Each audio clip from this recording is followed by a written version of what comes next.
Bueno, pues bienvenidos y bienvenidas, perdón, a este proceso de formación sobre justicia abierta.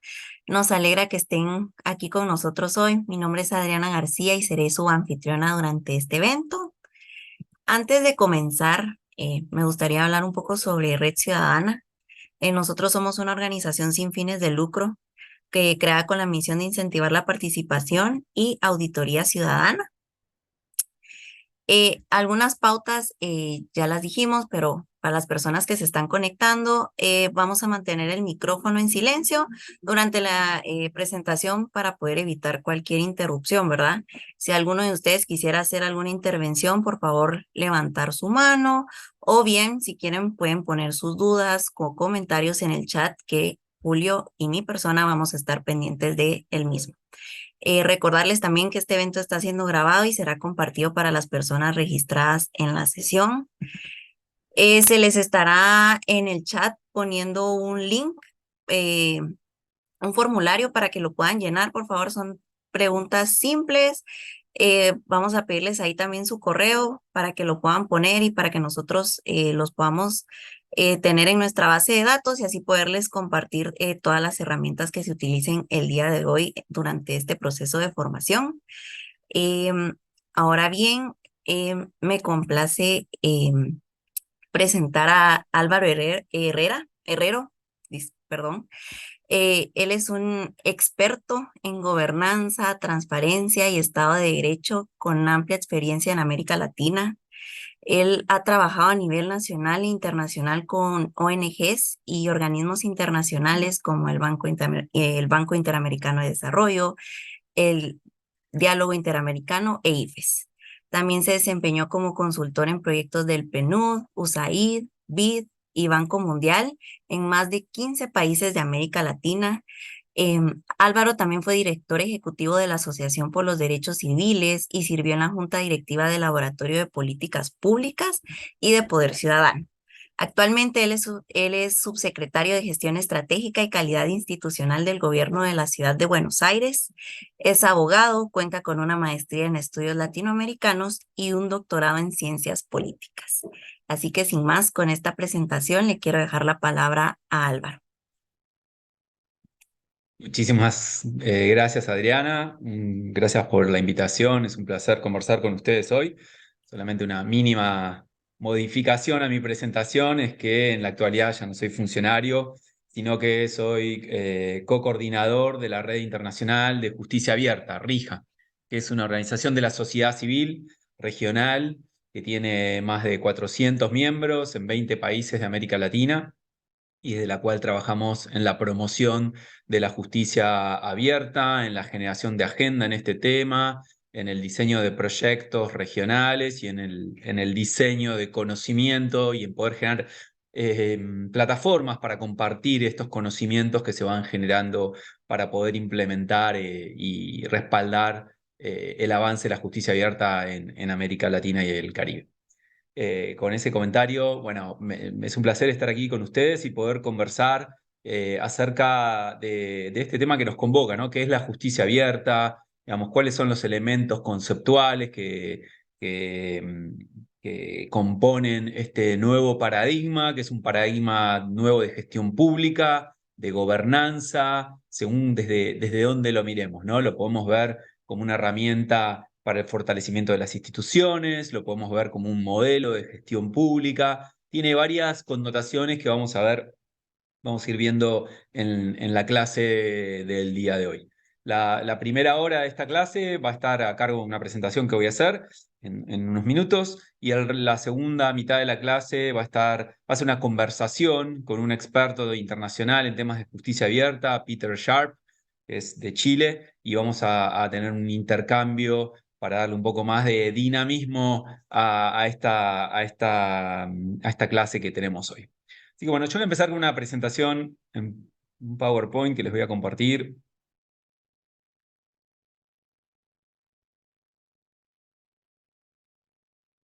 Estamos muy bien.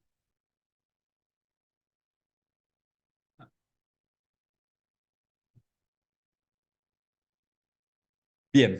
Bueno, como les decía, vamos a hablar de justicia abierta. Digamos, ustedes seguramente, los que no estén familiarizados con el tema, quizá intuitivamente lo puedan conectar con la idea de gobierno abierto, ¿no? La idea del gobierno abierto hoy en día se aplica a todo el Estado. Hoy, más que hablar de gobierno abierto, hablamos de Estado abierto. Entonces hablamos de cómo aplicar este concepto a los distintos poderes del Estado, ¿no? En el Parlamento, podemos hablar de parlamentos abiertos o congresos abiertos. Y cuando hablamos de la aplicación del paradigma de justicia abierta en el Poder Judicial, hablamos de justicia abierta, ¿no? Y cuando hablamos yo dije Poder Judicial, pero en realidad generalmente hablamos del sistema de justicia, donde no solamente entran las instituciones jurisdiccionales que componen el Poder Judicial, como una Corte Suprema, los tribunales inferiores, juzgados de primera instancia, sino también, digamos, los ministerios públicos, ¿no? Fiscalías, la defensa pública, pero también en un sentido más amplio pueden entrar a jugar también las instituciones tales como las policías o las fuerzas de seguridad, instituciones que están formando parte, digamos, del sistema de justicia en un sentido más amplio, ¿no? Así que cuando lo pensemos en la práctica lo vamos a mirar con esa amplitud, pero ahora vamos a hablar un poco del concepto de justicia abierta y cómo se conecta con el gobierno abierto, ¿no? Como les decía, justicia abierta equivale al gobierno abierto en la justicia. Y para entender de qué hablamos y de dónde viene este concepto, siempre me gusta empezar hablando de que desde hace siglos, ¿no? La humanidad, digamos, cuando empieza a organizarse social y políticamente, ¿no? Cuando empieza a convivir en centros urbanos que requieren de algún mecanismo de gobernanza, me refiero, digamos, tanto en la época de los griegos, o sea, la época de los griegos hacia aquí, eh, se empiezan a debatir o se empieza a hablar de algunos conceptos que son centrales en la idea de gobierno abierto, ¿no? Uno es la idea de participación ciudadana. Si vamos atrás en el tiempo a la Atenas de Pericles, la Atenas que era un Estado-nación, en esa Grecia que era un conjunto de Estados-nación, ¿no? De ciudades-estado, perdón, Atenas, Esparta, veíamos cómo ya en Atenas se hablaba del el derecho de los ciudadanos a participar en los asuntos públicos, ¿no? No era necesariamente una obligación, sino que era un derecho, una oportunidad que tenía la ciudadanía en participar cuando las autoridades debatían, cuando debatían si había que ir a la guerra, cuando debatían si había que tener, no sé, subir los impuestos, cuando debatían acerca de problemas que los afectaban en temas, no sé, de higiene urbana, en temas de alimentación, escasez de alimentos. La ciudadanía participaba y debatía.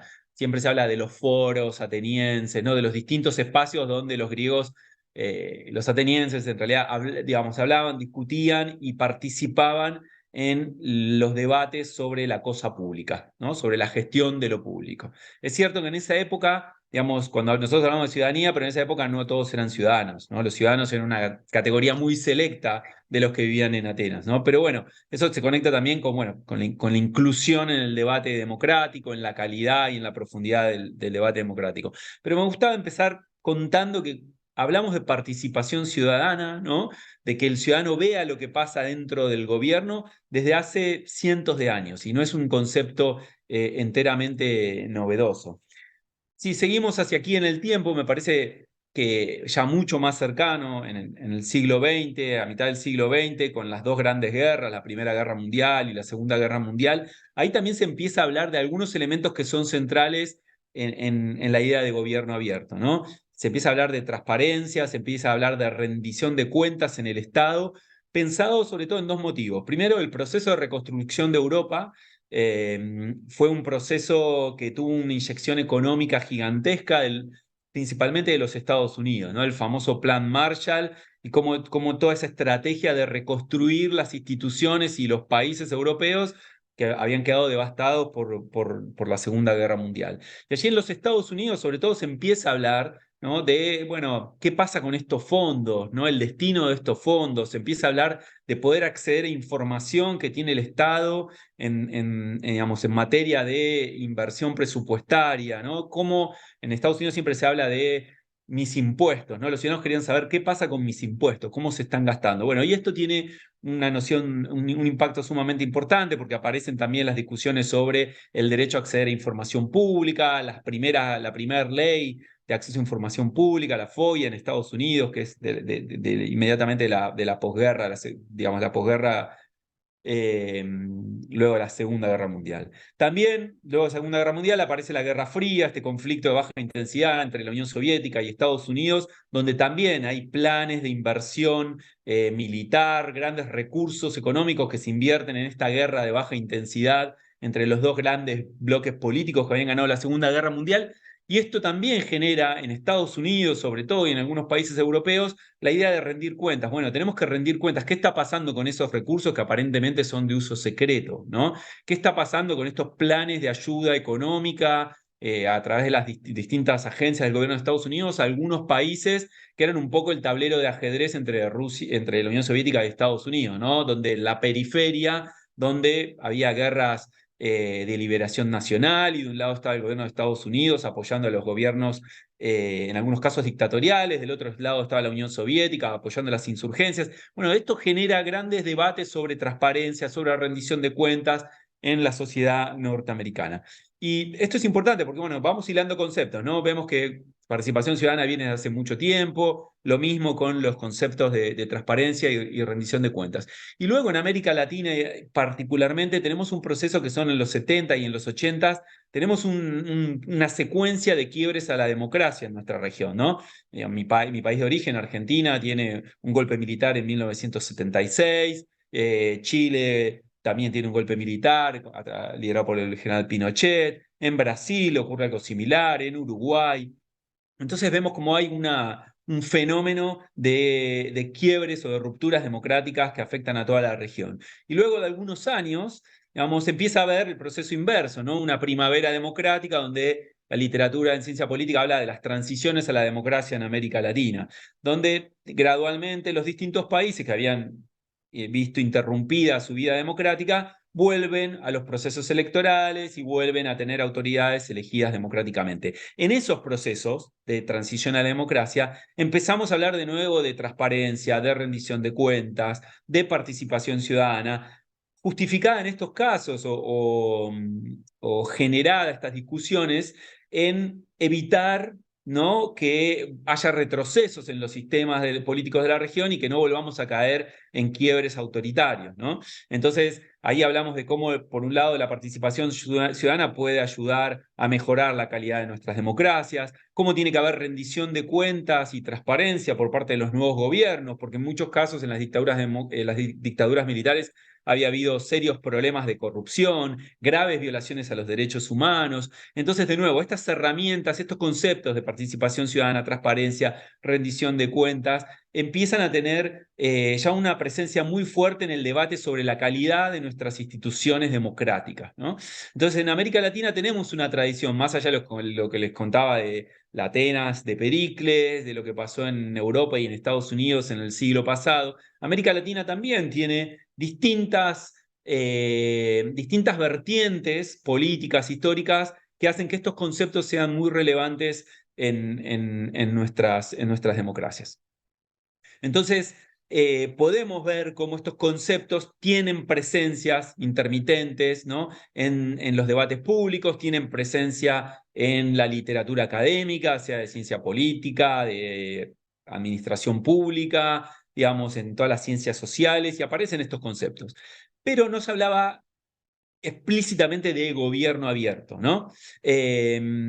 Sin embargo, se hablaba de fortalecimiento de las instituciones y se hablaba en ese contexto de fortalecimiento de las instituciones judiciales, porque esos poderes judiciales que habían visto su actividad afectada por los quiebres democráticos, de golpe pasaban a ser objeto de grandes demandas de la ciudadanía. La ciudadanía le pedía a los poderes judiciales, en algunos casos, que sea el contralor de los procesos electorales y que garantice procesos electorales transparentes, justos, libres. En otros casos le pedía a los poderes judiciales que investiguen los crímenes de las dictaduras y que hagan justicia por las violaciones a los derechos humanos, las desapariciones, etcétera. También se le pide a los poderes judiciales que tengan un rol preponderante en los nuevos escenarios, digamos, para la promoción de la ética y la integridad en el sector público y también para sancionar y castigar la corrupción de los gobiernos anteriores. Entonces, de golpe las instituciones del Poder Judicial pasan a ser protagonistas en el debate público y la ciudadanía pone sus ojos, pone sus expectativas en los jueces y las juezas, ¿no? Entonces, de nuevo, ahí empezamos a ver cómo podemos cruzar estos temas de transparencia, rendición de cuentas, participación ciudadana con el sector judicial. Bueno, y mucho más recientemente, ¿no? En el año 2009, el presidente Barack Obama, a poco de asumir, hace algo que conceptualmente para lo que vamos a conversar hoy es muy importante, ¿no? Él dicta, ni bien asume su mandato, dicta o emite un memorándum que se llama Memorándum de Transparencia y Gobierno Abierto. Este memorando que prepara Obama tiene una importancia central porque da alineamientos a su gobierno, a sus ministros, a sus secretarios, a las distintas agencias que componen el gobierno de Estados Unidos, diciendo que su gobierno tiene que ser transparente, participativo y colaborativo. Y en ese memorándum, que está acá la foto en pantalla, pero ustedes lo pueden buscar, es fácilmente accesible, explica qué quiere decir cada uno de estos conceptos, ¿no? ¿Qué es transparente? ¿Qué es transparencia para él? ¿Qué es ser un gobierno transparente? ¿Qué es ser un gobierno participativo? ¿Y qué es ser un gobierno colaborativo? Entonces, a partir de allí se acuña, como lo entendemos hoy, como lo pensamos hoy, la idea de gobierno abierto, ¿no? Que básicamente es que son tres pilares conceptuales, es que los gobiernos tienen que tener políticas de transparencia, de participación ciudadana y políticas para promover la colaboración. La transparencia es bastante intuitivo, que un gobierno, ¿qué es transparencia en un gobierno o una administración pública? No me voy a detener ahí. ¿Qué es participación ciudadana también? Encontrar espacios para que la ciudadanía participe durante todo el ciclo de las políticas públicas, ¿no? En el diseño de las políticas, en la implementación y en la evaluación.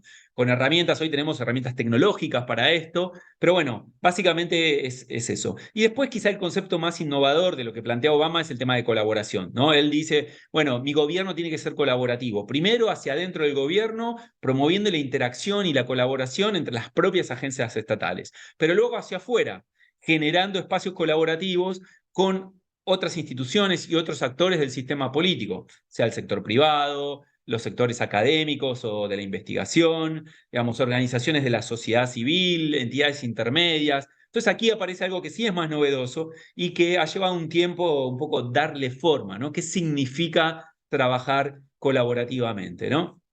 Hoy en día se habla que trabajar colaborativamente hacia adentro del Estado es derribar los hilos y las estructuras piramidales, ¿no? Que los gobiernos no sean una serie de compartimentos estancos, ¿no? Una sumatoria de ministerios, ¿no? O como le llamen a las reparticiones públicas, que no dialogan entre sí, que no colaboran, que no comparten información, ¿no? Entonces ahí aparece algo sumamente interesante, la idea de trabajar más horizontalmente, en el vínculo entre agencias, pero en el vínculo con la ciudadanía, ¿no? Con romper con esa mirada jerárquica que el funcionario público o el magistrado, en el caso de la justicia, está más arriba que la ciudadanía, ¿no? Entonces, ver cómo podemos promover esquemas horizontales que promuevan el diálogo, que promuevan la interacción, la colaboración, pensando en resolver problemas públicos, ¿no?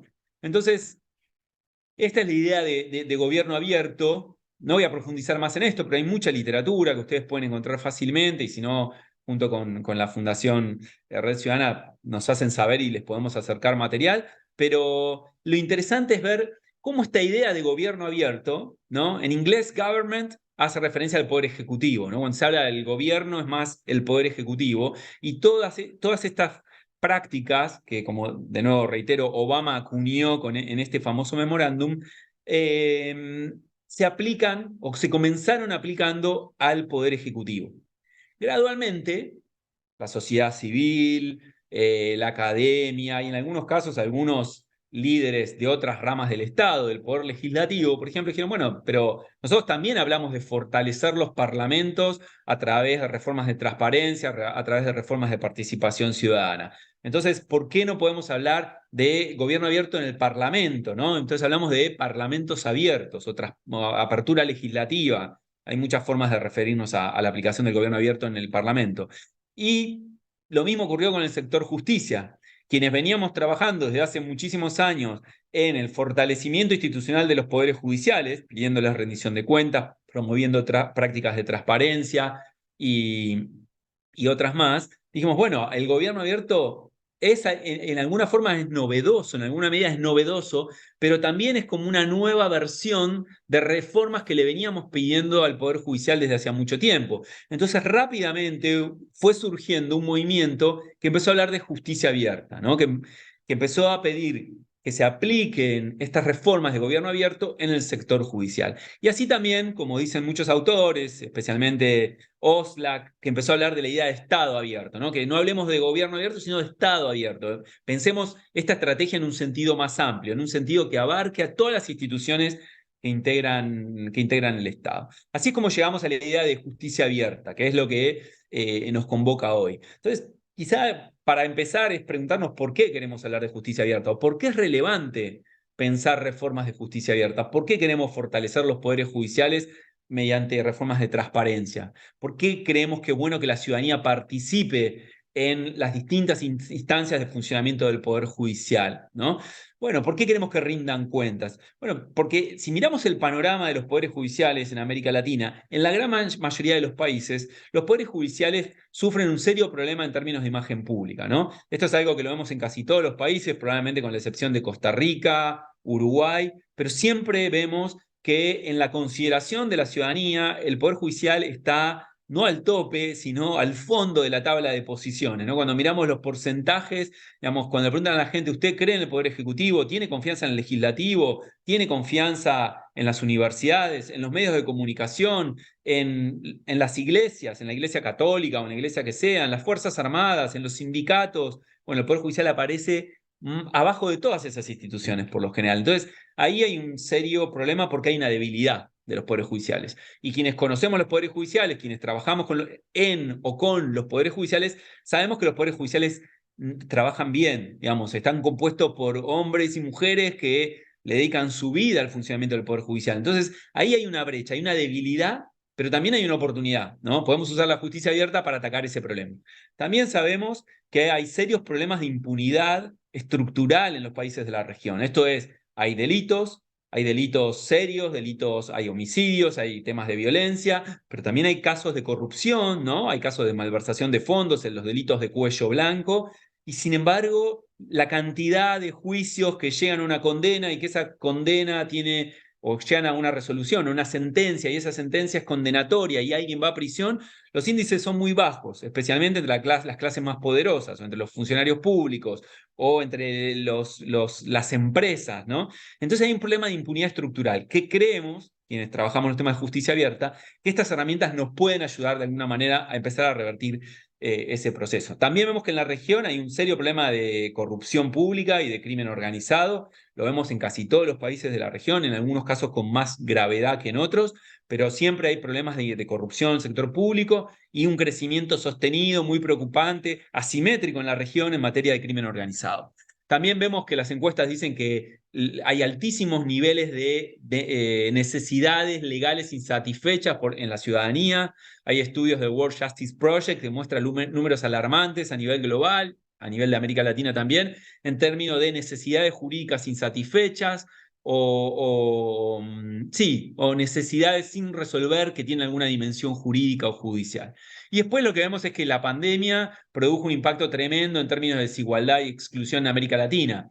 No es algo novedoso, sino que lo que hizo la pandemia fue agravar esos procesos de desigualdad y exclusión. Entonces creemos que la justicia abierta puede ser una forma de fortalecer el paradigma de gobernanza inclusiva y de esa forma poder transitar esta situación post-pandémica de una manera más proclive al fortalecimiento de nuestras instituciones. O sea, estos son algunos de los temas que a mí se me ocurren de por qué necesitamos hablar de justicia abierta. Pero ahora vayamos a hablar, bueno, de cuáles son las herramientas concretas de justicia abierta. ¿Qué es justicia abierta en la práctica? ¿Cómo llevamos transparencia, participación ciudadana y colaboración en la práctica? A mí siempre me gusta hablar como de dos reformas, de dos generaciones de reformas. La primera generación de reformas de justicia abierta, que está más asociado a lo que pasó en la región en la década de los 90 especialmente, donde la sociedad civil era el principal motor de estas discusiones, donde las ONGs y algunos otros actores del sistema político promovían reformas en el Poder Judicial vinculados, ¿no?, a asegurar su rol de contralor del proceso constitucional, tendiente a asegurar que los poderes judiciales empiecen a satisfacer las demandas jurídicas de la ciudadanía, que empiecen a proteger a grupos vulnerables que necesitaban algún nivel de protección diferenciado o prioritario en términos jurídicos. Entonces, ahí empezamos a ver cómo usar proponíamos cómo usar reformas de transparencia, de participación ciudadana para fortalecer la justicia. En ese momento no le decíamos justicia abierta, pero es claramente justicia abierta. Y cuando empezamos a ver en materia de transparencia, por ejemplo, veíamos que se le pedía a los poderes judiciales que dicten normativas en materia de acceso a información pública, o en caso de que el país contara con una ley de acceso a información pública, aplicaran esa ley, ¿no? La hicieran operativa, que garanticen el cumplimiento de la normativa en materia de acceso a información pública, que es este derecho fundamental, este derecho humano fundamental que tenemos todos a solicitar y acceder a información que está en manos del Estado. Este era un tema muy presente en las discusiones con el Poder Judicial, también que se avance en materia de temas clásicos de transparencia, yo le llamo temas de transparencia dura, por ejemplo, presentación de declaraciones juradas, declaraciones de bienes, declaraciones patrimoniales, cambia el nombre de los países, pero el tema es el mismo, ¿no? Es tener herramientas que nos permitan hacer un control de la evolución patrimonial de los magistrados o de los miembros del Poder Judicial, ¿no? Ya que esto es una forma de detectar y prevenir la corrupción. En esa época también hablábamos de transparencia en los recursos humanos, transparencias en los sistemas de compras y contrataciones, transparencia presupuestaria. Un tema que todavía es el día de hoy no está zanjado del todo, ¿no? Que los poderes judiciales publiquen la nómina del personal. No solamente la nómina de funcionarios, ¿no? Sino la nómina de jueces y juezas, magistrados, como les llamen, fiscales, defensores y defensoras, sino que también publiquen la nómina de empleados, ¿no? Para así también poder hacer un control, ¿no? Del uso del empleo público, ¿no? Como ver si es una herramienta discrecional o si hay un uso razonable con criterios objetivos para el ingreso del personal al Poder Judicial. Lo mismo para compras y contrataciones, ¿no? Tener información de compras, que se publique el listado de compras y contrataciones, qué se está comprando, cuánto se está pagando, a quién se lo estamos comprando, o si se va a hacer una obra, información básica, clásica de una obra de infraestructura, ¿no? Contratista, plazo de ejecución, etcétera, condiciones contractuales, etcétera. Y también, por último, bueno, presupuesto, que se publique el presupuesto aprobado, qué presupuesto tenía aprobado por la legislatura, el Poder Judicial, y el presupuesto devengado o ejecutado, ¿no? Informes, en algunos casos son semestrales, en otros casos son trimestrales, en algunos casos son mensuales, de cómo el Poder Judicial está gastando su presupuesto, ¿no? Este es un tema central de transparencia en toda la administración pública, no son temas únicamente relativos al Poder Judicial. Sin embargo, no había una tradición de esto, ¿no? En el 90, cuando surge Internet o cuando Internet empieza a tomar escala en la administración pública, los poderes judiciales tenían, las Cortes Supremas tenían sus páginas web, pero no se podía encontrar esa información. Esta información no estaba publicada ahí, ¿no? A lo mejor había que ir y pedirle información en papel, ¿no? O sea, la generación que luego, con un poco el surgimiento del gobierno electrónico y las primeras herramientas de transformación digital, bueno, se empieza a pedir que esa información esté digitalizada, ¿no? No quiero ir al Poder Judicial y presentar una nota formal para que me den el presupuesto, sino que quiero ver el presupuesto publicado en Internet. Y en esa época el presupuesto publicado en Internet era quizá una foto, ¿no? del presupuesto. En algunos casos teníamos la suerte de que haya un archivo, pero si no eran documentos que en muchos casos eran fotos, ¿no? de documentos, ¿no? Así de embrionaria era la discusión en ese momento. Pero lentamente, con el surgimiento de la digitalización digamos, de los trámites, le empezamos a exigir al Poder Judicial que tomara un enfoque distinto en este sentido. Después, en materia de participación ciudadana, ¿qué era participación ciudadana en los 90, ¿no? El comienzo de este siglo? Ahí veíamos experiencias interesantes de donde el Poder Judicial, por un lado, iba al territorio, ¿no? Hay casos súper interesantes en Costa Rica. Hay un programa que se llamaba La Justicia va a la escuela, que creo que se hace hasta el día de hoy, donde jueces de la Corte Suprema iban a una localidad, a un barrio, a una comuna, ¿no? No necesariamente en la capital del país, en el interior del país también, a tener reuniones. En algunos casos eran reuniones con la comunidad, en otros casos era con las autoridades escolares y los alumnos, los docentes y alumnos y alumnas, donde se podía, un poco se rompía esa distancia, ¿no? Y ese halo de superioridad jerárquica que tenían los poderes judiciales para conectarse directamente con la ciudadanía. Entonces la justicia buscando, el Poder Judicial buscando conectarse con la ciudadanía, yendo al territorio, hablando de problemas, hablando de oportunidades, rindiendo cuentas de su accionar. En otros casos también veíamos esfuerzos incipientes por pensar al usuario del sistema de justicia, ¿no? Como un sujeto que, habiendo pasado por el sistema judicial, tiene una vivencia y tiene una opinión de cómo funciona el Poder Judicial, ¿no? Es típico, y este es un debate que ya está zanjado, pero durante mucho tiempo cuando uno le preguntaba, hacía encuestas de percepción ciudadana y le decía, ¿cuál es su opinión sobre el funcionamiento del Poder Judicial? La gente decía, malísimo. Y le decía, bueno, pero usted tuvo la oportunidad de interactuar con el sistema judicial. No, no, pero sé que funciona muy mal, todos lo dicen, ¿no? Entonces se empezó a decir, bueno, ¿por qué? Tenemos un problema de imagen pública, que eso se soluciona con un set de herramientas determinadas, y después tenemos un problema de usuarios del sistema de justicia que muchas veces se van insatisfechos y eso se soluciona con otras herramientas, ¿no? Entonces empezó a haber encuestas o instrumentos, cuestionarios de satisfacción. Cuando alguien salía de un trámite o salía de una audiencia judicial, se le hacían 4 o 5 preguntas para ver cuál había sido su experiencia. Una de ellas, al día de hoy se pregunta lo mismo, es, ¿usted entendió lo que pasó adentro de la corte o adentro del tribunal? Porque muchas veces al día de hoy, en la interacción entre el ciudadano y el Poder Judicial, la gente no entiende. No entiende lo que dice el juez o la jueza, no entiende lo que dicen las autoridades judiciales por el lenguaje técnico que usan. No usan un lenguaje pensando en la ciudadanía, usan un lenguaje pensado en el diálogo entre pares, ¿no? Entre gente que sabe de derecho o sabe del funcionamiento del sistema judicial.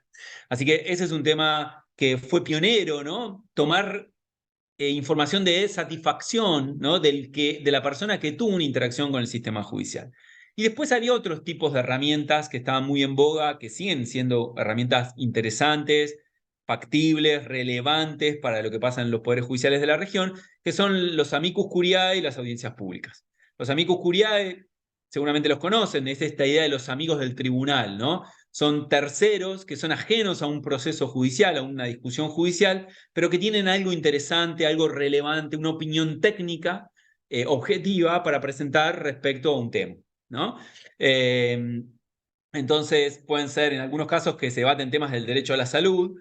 Los jueces, los magistrados pueden abrir el proceso a que se presenten amicus curiae, por ejemplo, las facultades de medicina hacen un informe dando su mirada del impacto, por ejemplo, de garantizar o no el derecho a una vacuna o a una medicina o a un servicio médico, una prestación médica X, ¿no? Se le puede pedir la misma opinión a la Asociación de Laboratorios Farmacéuticos, Medicinales, a grupos de pacientes, ¿no? Entonces, es una forma de abrir el funcionamiento del Poder Judicial, ¿no? A la participación ciudadana, ¿no? Se generan vasos comunicantes entre la discusión jurídica barra judicial y la información y el conocimiento que está en poder de la ciudadanía. Entonces ahí tenemos también una herramienta interesante de participación ciudadana. Después tenemos herramientas como las audiencias públicas, ¿no? Que es que si bien en muchos países de la región los códigos procesales establecen la oralidad de los procesos, muchas veces hay tribunales, sobre todo los tribunales importantes, como una Corte Constitucional, una Corte Suprema de Justicia, que no usan la oralidad como un recurso o no están obligadas a utilizarlo y no hacen, por ejemplo, audiencias públicas, ¿no? Y les puedo asegurar que no hay nada más valioso que ver a un tribunal en acción, ¿no? Hay experiencias en América Latina, por ejemplo, en Argentina, luego de una propuesta de una coalición de organizaciones de la sociedad civil, una coalición que se llamó Una Corte para la Democracia, la Corte Suprema de Argentina adoptó y reguló el uso de los amigos del tribunal y de las audiencias públicas. Y para las audiencias estableció que cuando había casos ante la Corte Suprema que eran de alta relevancia económica, política o social, esos casos podían ser tratados en audiencias públicas, donde aparecían los jueces de la corte, se invitaba a las partes del proceso, pero también se invitaba a terceros, ¿no? A amigos del tribunal. Los medios de comunicación podían estar participar en el sentido de ser testigos de lo que ocurría ahí, transmitirlo en vivo si así lo deseaban, y el público en general podía ir, estudiantes de derecho o cualquiera que quisiera ir, podía ir a ver cómo trabajaba la Corte frente a un caso que era importante jurídica, política, social o económicamente, ¿no? Estas herramientas son muy importantes en materia de participación ciudadana. Hay distintos informes, papers, investigaciones respecto al impacto de estas audiencias, pero siempre es una forma de abrir el Poder Judicial a la participación ciudadana. Bueno, esto es justicia abierta, sin lugar a dudas. Y después, en términos de colaboración, en ese momento no se hablaba de colaboración. Sí, lo que veíamos era que la sociedad civil estaba buscando todo el tiempo generar espacios de diálogo y de intercambio y de encuentro con las autoridades judiciales, ¿no? Para poder llevarle su agenda de reformas, para poder hacer propuestas, para colaborar en diagnósticos de algunos problemas que no podían ser resueltos. Digamos, en esta idea, un poco, la colaboración sirve para aprovechar la inteligencia colectiva, ¿no? Además de generar canales de participación, cuando uno se sienta o abre a espacios de colaboración, está siendo transparente, está siendo participativo. Pero bueno, también puede generar instancias de colaboración de distintas maneras, compartiendo información, requiriendo opiniones, y escuchando a otros actores del sistema político institucional. En esa época, más allá de estos esfuerzos de sociedad civil, se veían algunos esfuerzos incipientes de los poderes judiciales en llegar más a la ciudadanía, ¿no? Esfuerzos unidireccionales, donde había políticas de comunicación que el objetivo era enviar un mensaje a la ciudadanía, nada más, era unidireccional, ¿no? No se buscaba recabar la opinión o la reacción del ciudadano, era poner un mensaje en el éter, ¿no? Y que el ciudadana reciba estos mensajes. Se empiezan a diseñar portales de internet un poco más sofisticados, donde se empieza a poner más información.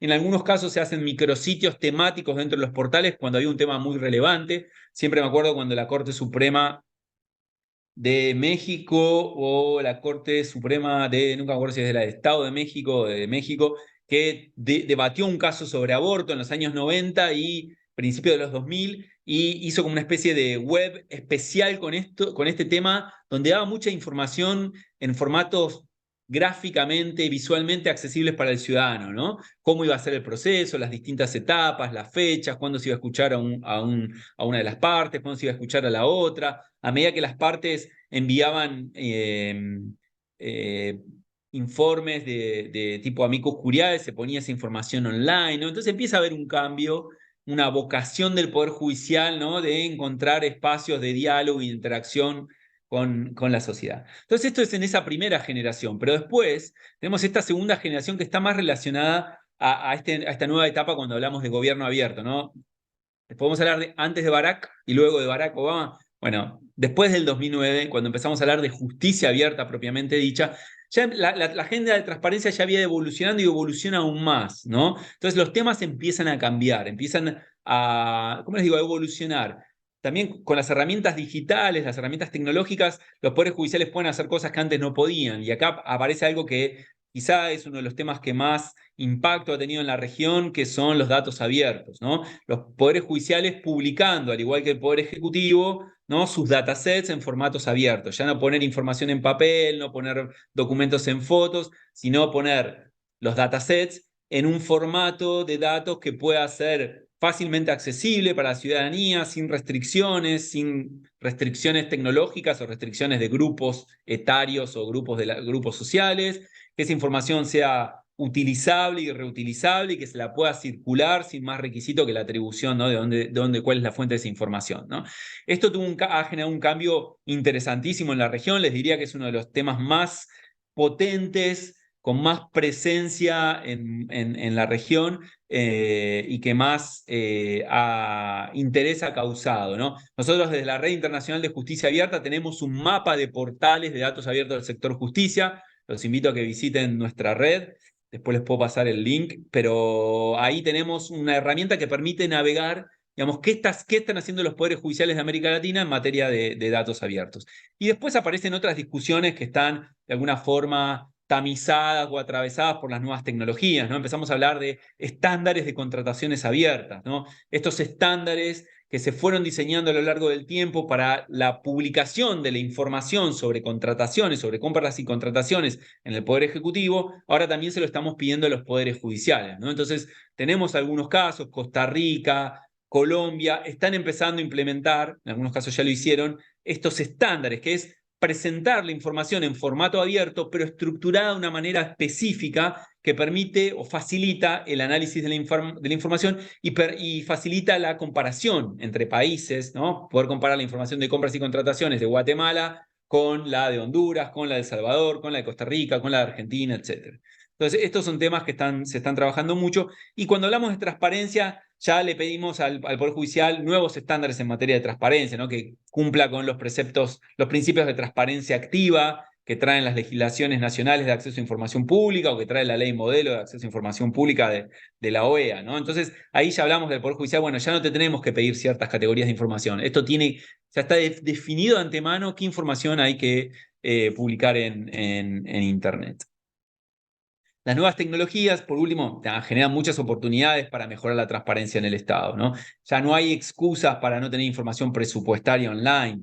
Hoy le deberíamos pedir a los poderes judiciales que tengan páginas de presupuestos abiertos, ¿no? Donde la ciudadanía pueda navegar con estas herramientas tan atractivas visualmente y tan pedagógicas. ¿Cómo es un presupuesto del Poder Judicial, ¿no? ¿En qué se gasta el dinero? Si es en empleados, si es en infraestructura, si es en servicios, ¿no? ¿Quién lo gasta? ¿Es la Corte Suprema? ¿Es el Consejo de la Magistratura? ¿No? Hay muchos ejemplos sumamente interesantes que nos permiten mirar y navegar este tipo de experiencias.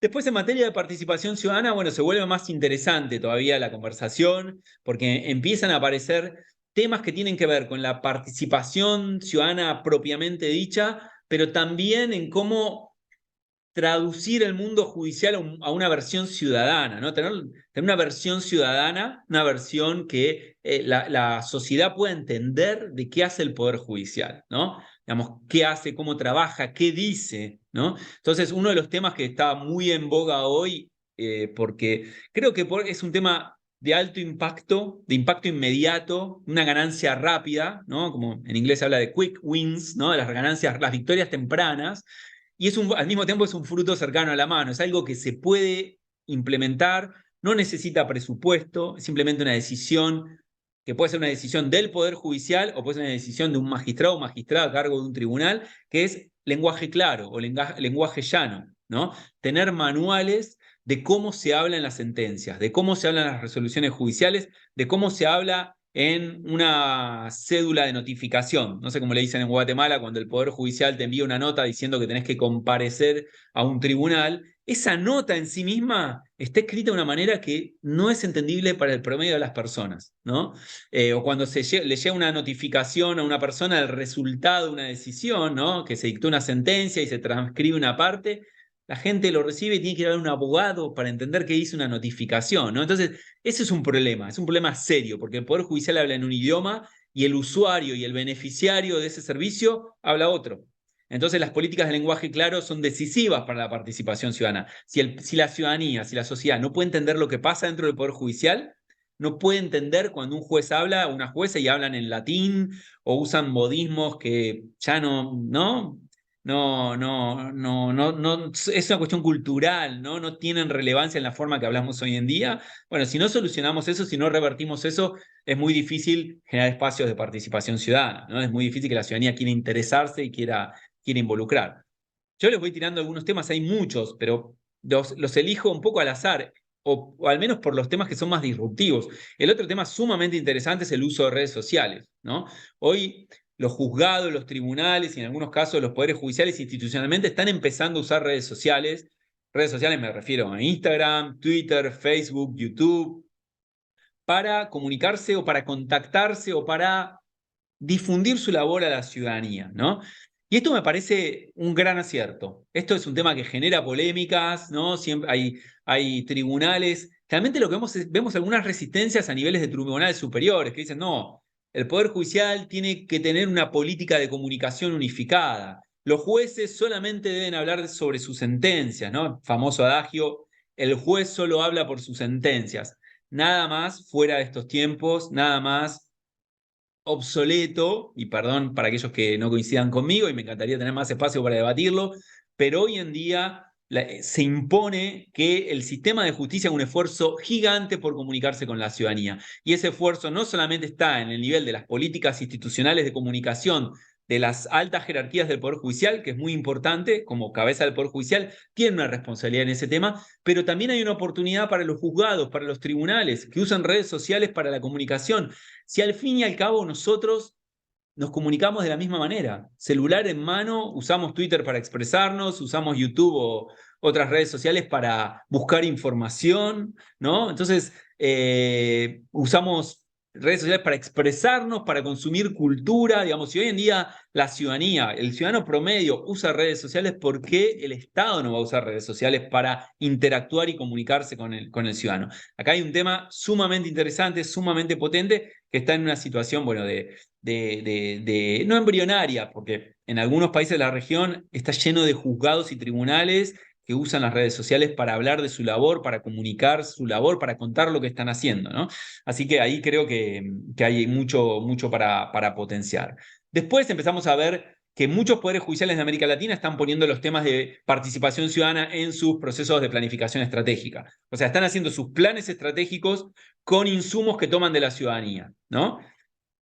Los insumos varían muchísimo. Puede ser desde preguntarle a la ciudadanía cuáles son para ellos los problemas jurídicos que tienen ellos o que tiene el país, cuáles son las principales temáticas que los preocupan, hasta hacerle preguntas sobre su imagen respecto al Poder Judicial y que los planes estratégicos tomen estos inputs, tomen estos insumos para diseñar, ¿no?, el plan de trabajo a largo plazo, mediano y largo plazo de los poderes judiciales. Eso es algo sumamente interesante. Y después también vemos, bueno, las tecnologías están generando herramientas sumamente novedosas, ¿no? Los jurados virtuales, digamos, no es que es un tema que yo postulo de implementación práctica en América Latina, pero son discusiones que las estamos viendo, ¿no? ¿Cómo podemos tener, digamos, qué usos podemos darle a la tecnología en la intermediación con las personas? Desde permitir las audiencias virtuales y remotas, ¿no?, para aquellas personas que viven en lugares alejados de los tribunales, o aquellas personas que están en situación de vulnerabilidad y no se pueden trasladar a un tribunal, o alguien que está privado de su libertad y está en un establecimiento penitenciario, hasta hoy se habla del crowd jury, ¿no?, de cómo la tecnología nos puede permitir generar jurados virtuales, que se está probando, por ejemplo, su aplicación en causas de menor cuantía, ¿no? Hay grandes plataformas, grandes empresas que funcionan en Internet, como Amazon o eBay, que están usando herramientas de jurados virtuales para resolver disputas entre usuarios de esas plataformas. Así que ahí tenemos muchos temas sumamente interesantes en materia de participación bajo este nuevo paraguas conceptual de la justicia abierta. Y ahora la fuerza motriz en términos de colaboración, vemos un esfuerzo o una búsqueda compartida, ¿no? No solamente la sociedad civil busca sentarse a dialogar y a interactuar con el Poder Judicial, sino que los poderes judiciales están empezando a abrirse a la ciudadanía, ¿no? Por un lado, las herramientas que son muy promisorias son los laboratorios ciudadanos o los laboratorios de innovación judicial, ¿no?, que son espacios donde se procura resolver problemas vinculados al funcionamiento de justicia o a las necesidades jurídicas de la gente, en espacios colaborativos, espacios más horizontales, donde el usuario o el ciudadano está en un pie de igualdad con el funcionario, con los integrantes del Poder Judicial, donde bueno, esta horizontalidad genera más confianza, donde no hay jerarquías, donde digamos, se enfoca en problemas de las personas, ¿no? Son búsquedas de soluciones a problemas digamos, que afectan a las personas, o sea, sería una especie de justicia centrada en las personas. Se usan herramientas ágiles, herramientas como, en inglés se habla de design thinking, ¿no? Pensamiento de diseño sería la traducción, u otras herramientas ágiles que nos permiten promover la articulación, la colaboración entre usuarios, personas, funcionarios judiciales, expertos en distintos temas. Puede ser un problema que se resuelve con una mirada de las ciencias de la comunicación o de la antropología o de las ciencias sociales. Entonces, estos espacios son incipientes, pero son muy interesantes. Hay algunos poderes judiciales de América Latina que ya empezaron a diseñar estos laboratorios. Hay uno en la Escuela Judicial de República Dominicana, hay otro en el Poder Judicial de la Ciudad de Buenos Aires, así que y en Estados Unidos lo tenemos en algunos casos en poderes judiciales y en otros casos lo tenemos en las universidades. Stanford, por ejemplo, tiene un laboratorio de innovación legal sumamente interesante que busca encontrar soluciones a problemas de la ciudadanía, de necesidades jurídicas insatisfechas o cómo remover obstáculos para el acceso a los servicios jurídicos y legales, ¿no? Entonces vemos cómo las herramientas colaborativas empiezan a permear. En el sector público en general, en el Poder Ejecutivo, las herramientas son similares. Los laboratorios ciudadanos o los laboratorios de innovación son herramientas que se están utilizando cada vez más, mucho a nivel de ciudades, ¿no? Pero son herramientas que las estamos tomando desde el Poder Judicial, estamos tomando los modelos, los ejemplos, desde lo que está ocurriendo en los poderes ejecutivos. También estamos empezando a ver, bueno, vuelvo a hablar de las redes sociales, ¿no? Una herramienta eh, como una herramienta de interacción colaborativa con los poderes judiciales, ¿no? Con la ciudadanía, perdón. Cómo la ciudadanía puede involucrarse en un diálogo ida y vuelta. Acá ya no era, como le decía antes un mensaje unidireccional, sino que ahora las buenas prácticas nos proponen eh,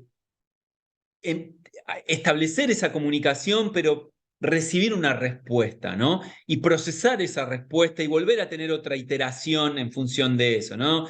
Entonces, en inglés, cuando se habla de gobierno abierto en el sector público, se habla del feedback loop, ¿no? Como este bucle de retroalimentación, ¿no? Que es un juego que en realidad no tiene por qué tener fin, ¿no? Donde podemos interactuar con el ciudadano, hacerle consultas, recibir una respuesta, hacer una devolución, hacer una corrección en la implementación de la política pública o del servicio de justicia, volver a interactuar para ver qué opina de eso y seguir así mejorando la calidad del funcionamiento de las instituciones a través de una mirada ciudadana. Y después empezamos a tener también organizaciones a nivel regional que promueven reformas de justicia abierta, que promueven plataformas para hablar de justicia abierta. La red internacional de justicia abierta, RIJA, que es la organización a la que les conté a la cual pertenezco, tiene como objetivo eso, ¿no? Generar plataformas para el intercambio de experiencias, eso es colaboración, ¿no? Generar espacios de diálogo en espacios regionales, como puede ser la Cumbre Iberoamericana Judicial y otros espacios donde se discuten políticas, ¿no? Entonces, ahí tenemos una oportunidad para generar espacios colaborativos, para intercambiar información en un plano más horizontal, ¿no? Donde la sociedad civil se puede encontrar con las autoridades judiciales y que no haya esa brecha jerárquica que a veces inhibe el diálogo o que no genera las condiciones ideales para fomentar escenarios colaborativos y de cooperación a corto, mediano y largo plazo, ¿no? Así que tenemos muchas herramientas. Acá tenemos un mapeo, esto es un mapeo arbitrario de lo que yo creo que son las principales tendencias. Hay muchas cosas que podemos agregar aquí, el uso de las nuevas tecnologías, de la inteligencia artificial, el aprendizaje de máquinas, analítica de datos puesta al servicio de la justicia abierta. Hace menos de una semana tuvimos la conferencia de Condatos y Abrelatam en Montevideo, se habló mucho de estos temas, de cómo gobernar los datos que tiene el Poder Judicial, ¿no? Cómo gobernar los datos públicos, los datos judiciales, ¿no? Y cómo ese gobierno puede ayudar a mejorar la cantidad de información que eventualmente se pone a disposición de la ciudadanía, ¿no? Entonces, hay muchas herramientas, hay muchas cosas que están ocurriendo en estos temas y estos son algunos de los temas centrales y principales. Yo quisiera, antes de, perdón, tenía un slide que quería mostrar, se me fue, acá está.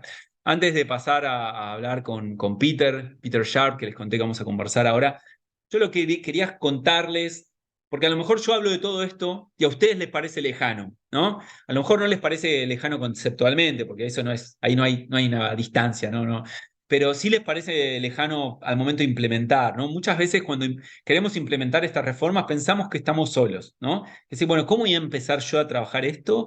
Si ¿a quién le pido ayuda? ¿A quién le pido información? ¿Con quién me puedo aliar? ¿No? Entonces, bueno, quienes organizamos este curso ya somos dos aliados naturales y nos pueden convocar, consultar, contactar, que es la Fundación Red Ciudadana y la Red Internacional de Justicia Abierta, ¿no? Nosotros somos dos organizaciones que claramente con este esfuerzo que estamos haciendo en términos de capacitación, lo que estamos tratando de hacer es tender puentes, estamos buscando transferir recursos de conocimiento y también formar valiosos recursos humanos que se necesitan para activar estas reformas, ¿no? Necesitamos que la sociedad civil se apropie de esta agenda y le pida justicia abierta al Poder Judicial. Y también necesitamos que el Poder Judicial se apropie de esta agenda y implemente reformas de justicia abierta y le ofrezca justicia abierta a la ciudadanía, ¿no? Entonces ahí ya tienen dos aliados. Pero se me ocurrió hacer esta diapositiva, digamos, donde muestra que hay muchos actores en el campo de la justicia abierta que ya tienen información y que ya pueden compartir información, ¿no? Entonces, cuando hablamos de actores judiciales en amarillo, bueno, claramente está la Cumbre Judicial Iberoamericana, que habla de justicia abierta en sus documentos, que habla de transparencia, de participación ciudadana, que tiene lineamientos para esto. Y la cumbre es el grupo que reúne a todas las Cortes Supremas de América Latina, España, Andorra y Portugal. O sea, la alta comandancia judicial, dicho de alguna manera, ya está postulando esto. Entonces ahí hay alguien con quien hablar. El Consejo Judicial Centroamericano y del Caribe está empezando a hablar de estos temas y creo que sería importantísimo que potencie su involucramiento en los temas de justicia abierta.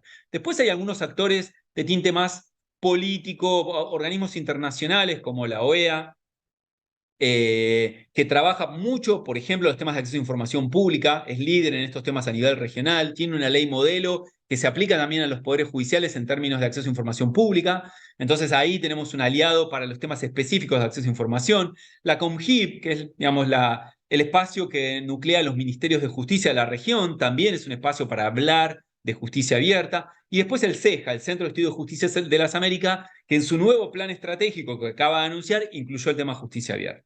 Después tenemos actores de conocimiento o estos aliados estratégicos que tienen conocimiento tecnológico y tienen presencia en muchos países de la región. Por ejemplo, el Programa de Naciones Unidas para el Desarrollo, el PNUD.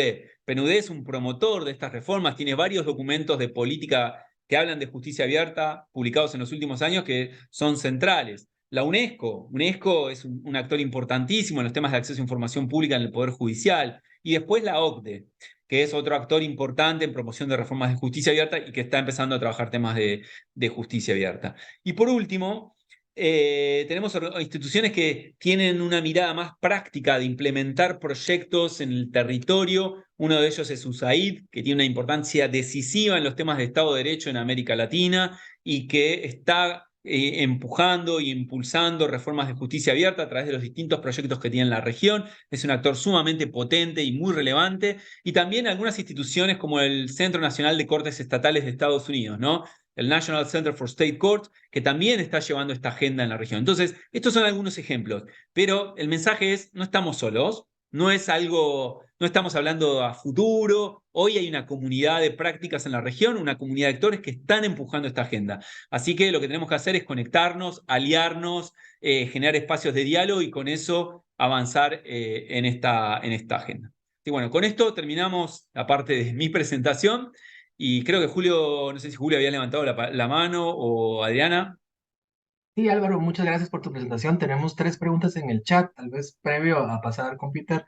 Tres preguntas muy interesantes. La primera, Erika Velázquez nos plantea cómo podría ser, cómo se podría aplicar el uso de AI en el sistema judicial en temas de transparencia. Esa es la primera pregunta. Te voy a hacer las tres de una vez para que las podamos Dale. ir. La segunda, recuerdo también en Perú, Carlos nos pone, la Comisión de la Verdad hizo públicas sus audiencias cuando escucharon testimonio de las víctimas. ¿Puede entenderse esto como un ejercicio de justicia abierta? Y por Bien. último nos ¿Y alguna pregunta más? Minor, y por último nos pregunta Minor, Bueno, y por último, pregunta Maynor Alvarado, ¿hay algún ranking en América sobre cómo están los países en justicia abierta? Perfecto, gracias Adriana, gracias Julio. Bueno, a ver, el uso de inteligencia artificial sí tiene, tiene muchos potenciales usos, ¿no? Siempre el tema con la inteligencia artificial, como con todas estas herramientas, o como hace algunos años hablaba de blockchain, es qué problema queremos resolver. O sea, la inteligencia artificial es una herramienta, una tecnología que nos permite encontrar una solución a un problema, ¿no? Entonces acá la pregunta siempre es, ¿qué queremos resolver? En Estados Unidos, por ejemplo, usan algoritmos de inteligencia artificial para decidir la libertad condicional, ¿no? O la excarcelación de aquellas personas que están cumpliendo una condena y hacen predicciones acerca de qué tantas posibilidades hay de que rompan las reglas de la libertad condicional o que haya una reincidencia, ¿no? Que vuelvan a incurrir en un delito. Para eso usan algoritmos que ayudan al juez a tomar una decisión. Bueno, eso es un uso sumamente interesante, ¿no? Ahí el problema es, queremos asegurarnos que aquellas personas a las cuales le damos la libertad condicional cumplan con las reglas y no vuelvan a delinquir. Entonces usamos herramientas de análisis predictivo, algoritmos de inteligencia artificial. Ahí lo que va a tu pregunta, Erika, que también habla de transparencia, es, bueno, necesitamos conocer el algoritmo. ¿Cómo el algoritmo, qué puntaje le da a cada variable que usa para tomar la decisión? Porque si al tomar la decisión le da más peso al hecho de si una persona es latina o afroamericana que a una persona que es de origen europeo o es blanca, bueno, ahí tenemos un problema, ¿no? Hay un problema de discriminación metido dentro del algoritmo. Entonces habla mucho de la transparencia de los algoritmos en estos casos.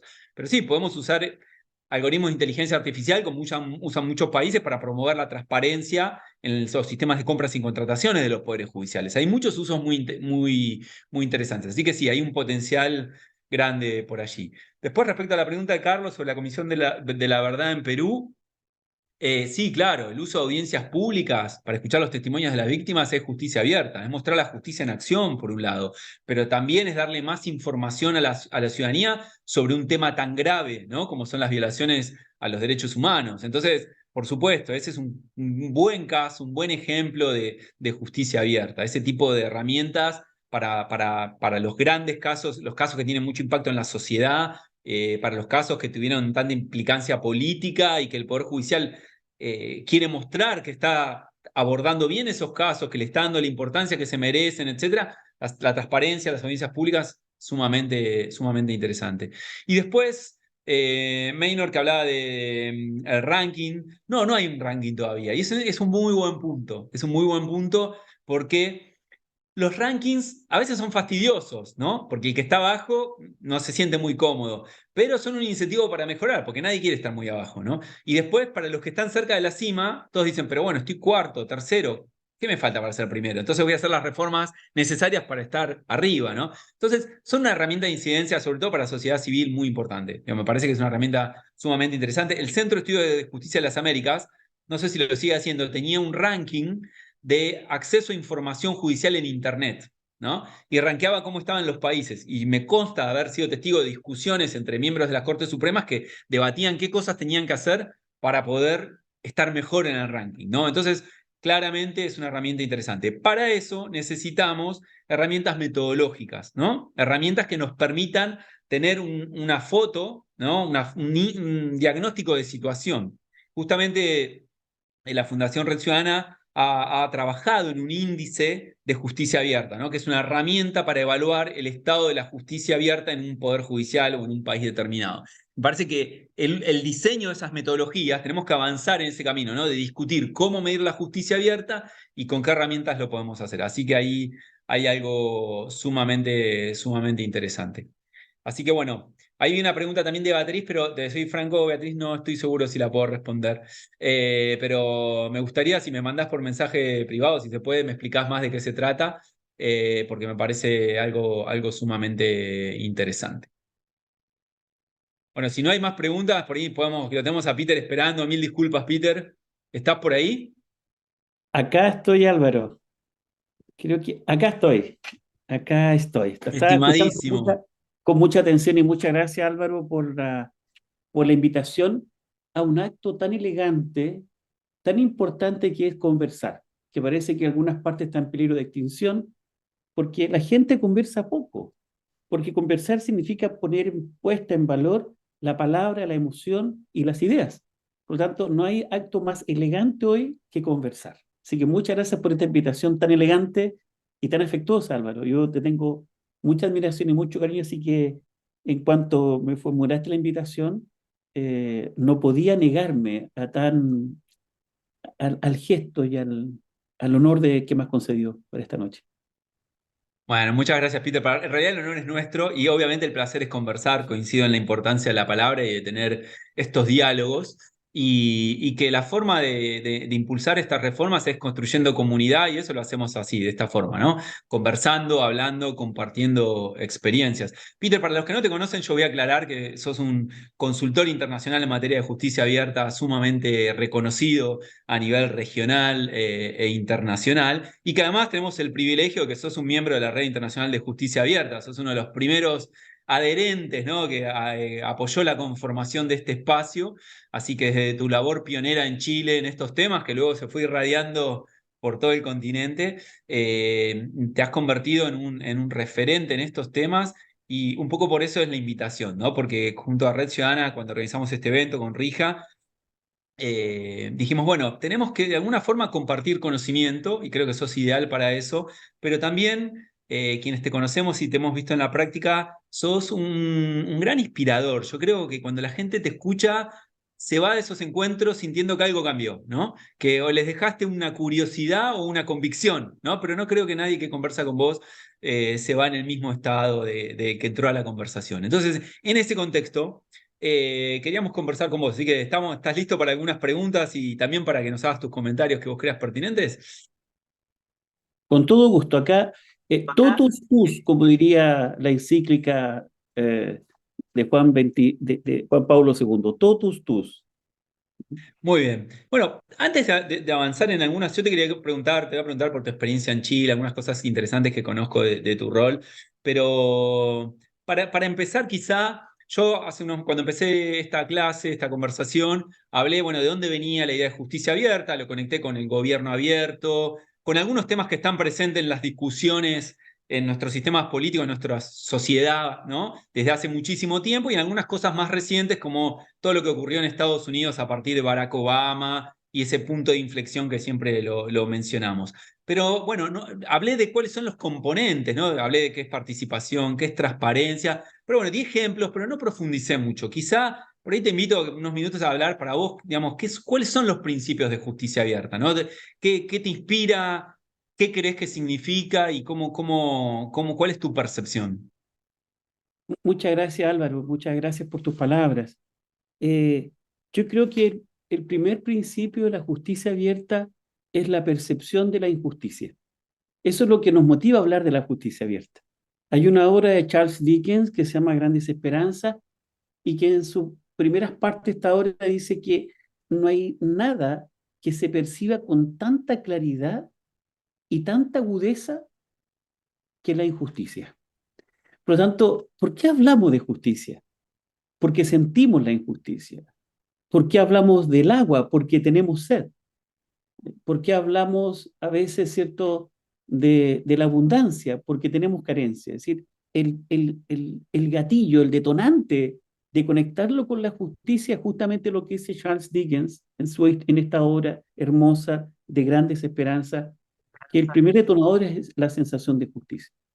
Y luego, una vez que tenemos este concepto, en mi opinión, es que nos encontramos con un modelo de justicia que está un poco alejada de las personas, de la gente.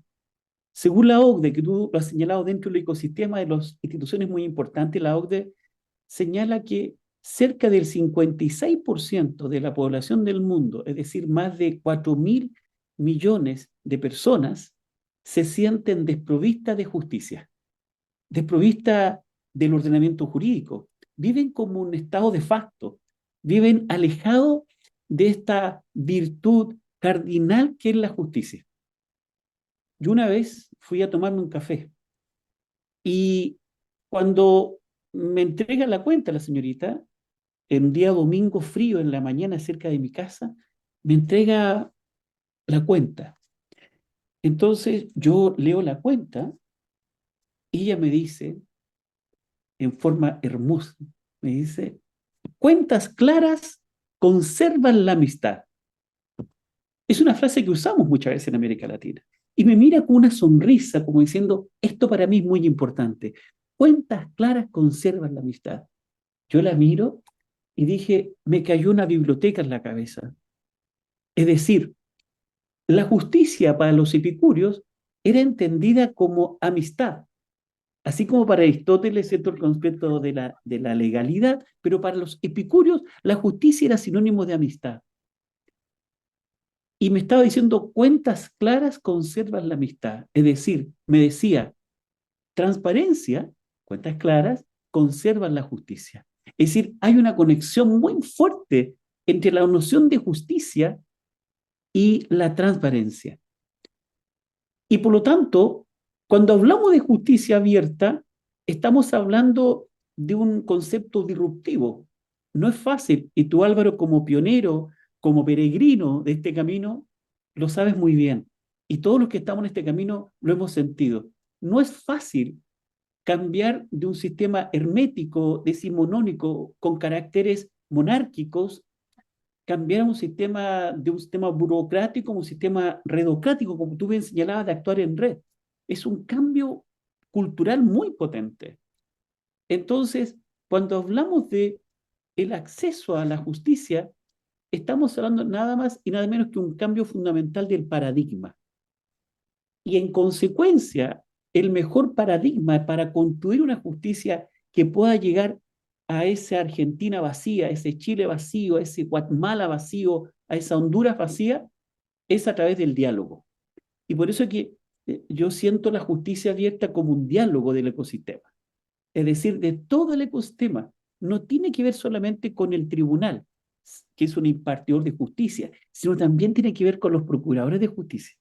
Es decir, las defensorías públicas, el Ministerio Público, las policías, la academia, con la formación de nuevos abogados, el registro civil. Todo eso forma parte de un ecosistema, es decir, de una red, como hoy día lo ha entendido muy bien nuestra red RIJA y como también lo ha entendido muy bien la red ciudadana. La naturaleza nuestra es actuar en red. Y por eso es un diálogo. Y este diálogo, como tú me señalabas, es un diálogo que se construye para fortalecer la transparencia, la participación, la colaboración y para generar principalmente valor público, según la OCDE. Entonces, la noción de justicia abierta obedece a que la justicia cerrada, como la vivimos, no solo como la conocemos, como la vivimos, no ha dado satisfacción a la sed de justicia. Y eso es un acto que la falta de justicia es un acto por naturaleza violento. Por eso que la justicia abierta viene a instalar la paz, viene a instalar en el centro de la gestión al ciudadano. Por eso es que tú bien señalabas que la justicia se construye desde la ciudadanía. Y es por eso que hay un autor muy interesante, Amartya Sen, que dice que los principios de la justicia no deben ser definidos en función de las instituciones, sino que deben ser definidos en función de la libertad y la vida de las personas involucradas.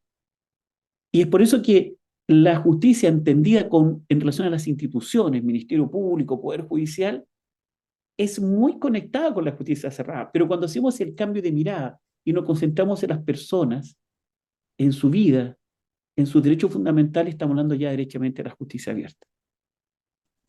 Sumamente interesante, ¿no? Y coincido con lo que decís. Me quedé pensando en ese diálogo que vos planteás que se necesita. Digamos, ¿cómo, quizá me surge la duda, ¿no? O la inquietud, ¿cómo generamos ese diálogo? ¿Alguien tiene la responsabilidad? ¿Es una responsabilidad colectiva? ¿Qué requiere? ¿Qué implica? Sí, yo creo que ese diálogo debe tener un requisito central. Debe ser un diálogo verdadero. Diálogo significa intercambio de diálogos, intercambio de conocimientos. Pero aquí hay algo, Álvaro, que yo en el trabajo de campo me he dado cuenta con el tiempo que cuando intercambiamos logos, no intercambiamos solo palabras, no intercambiamos solo datos, intercambiamos esencialmente emociones. Los diálogos generan emociones y, y generan también, por tanto, percepciones. La justicia es una percepción, como la democracia, la percepción de la libertad. Y ese diálogo tiene algunos elementos fundamentales. El diálogo debe ser fundamentalmente verdadero, el diálogo debe ser con el máximo de transparencia, el diálogo debe ser en función del que escucha, no del que habla. Y ahí surge esta idea del lenguaje claro. Pero el lenguaje claro no tiene que ver quien emite la información. El lenguaje claro tiene que ver quien la recibe, es decir, el derecho a comprender. El derecho a comprender. Porque cuando uno logra comprender las instituciones, logra comprender la legislación, está dispuesto a cumplirla. Tanto es así que las leyes se dictan no para que la gente las entienda, sino para que las cumpla. Y a veces esas leyes son confusas, esas sentencias son confusas. No obstante que la ley se presume conocida por todos una vez publicada. Y en consecuencia, incluso las leyes, en este diálogo entre la ciudadanía y el Estado, es un diálogo confuso, opaco. Pero por sobre todo, este diálogo debe ser lenguaje claro. Yo quiero, a propósito de esto, traje aquí un diálogo entre un defensor penal público con una persona. Y este es un mini cuento que descubrí estos días. Dice, llega un defensor a un locutorio y se escucha lo siguiente. Escuchemos este diálogo. Dice, señor, usted tiene un requerimiento del 395 por un 446, número 3 del Código Penal. Afortunadamente no le dieron la figura agravada, porque de ser así, le habrían aumentado la pena al grado medio. Así que quédese tranquilo. Usted tiene un 11.6 y si pedimos también el 11.9, le van a rebajar la pena y le van a dar la remitida, por lo que es mejor que reconozca. Ahora, si no acepta, tendremos que ir a un APCO. ¿Le quedó claro? Este es un diálogo, pero no genera ningún derecho a comprender. Y quiero ser aún más franco todavía. Cuando hablamos de este derecho, y así hablan los abogados penalistas principalmente, incluso faltaron aquí las locuciones en latín, que redundan en las sentencias. Entonces, para que la justicia sea eficaz y sea abierta, el diálogo debe ser lenguaje claro, pero debe ser lenguaje claro respecto del que escucha, no del que lo emite. Y así, Álvaro, tú señalabas también las cumbres judiciales iberoamericanas, sobre todo la San Francisco de Quito del año 2018, en que los poderes judiciales se comprometen a implementar políticas institucionales de justicia abierta con un diálogo lo más llano posible, o sea, un lenguaje claro, no vulgar. La Suprema Corte de México, en un auto acordado del año 2019, instruye a los tribunales mexicanos que redacten su sentencia en lenguaje claro.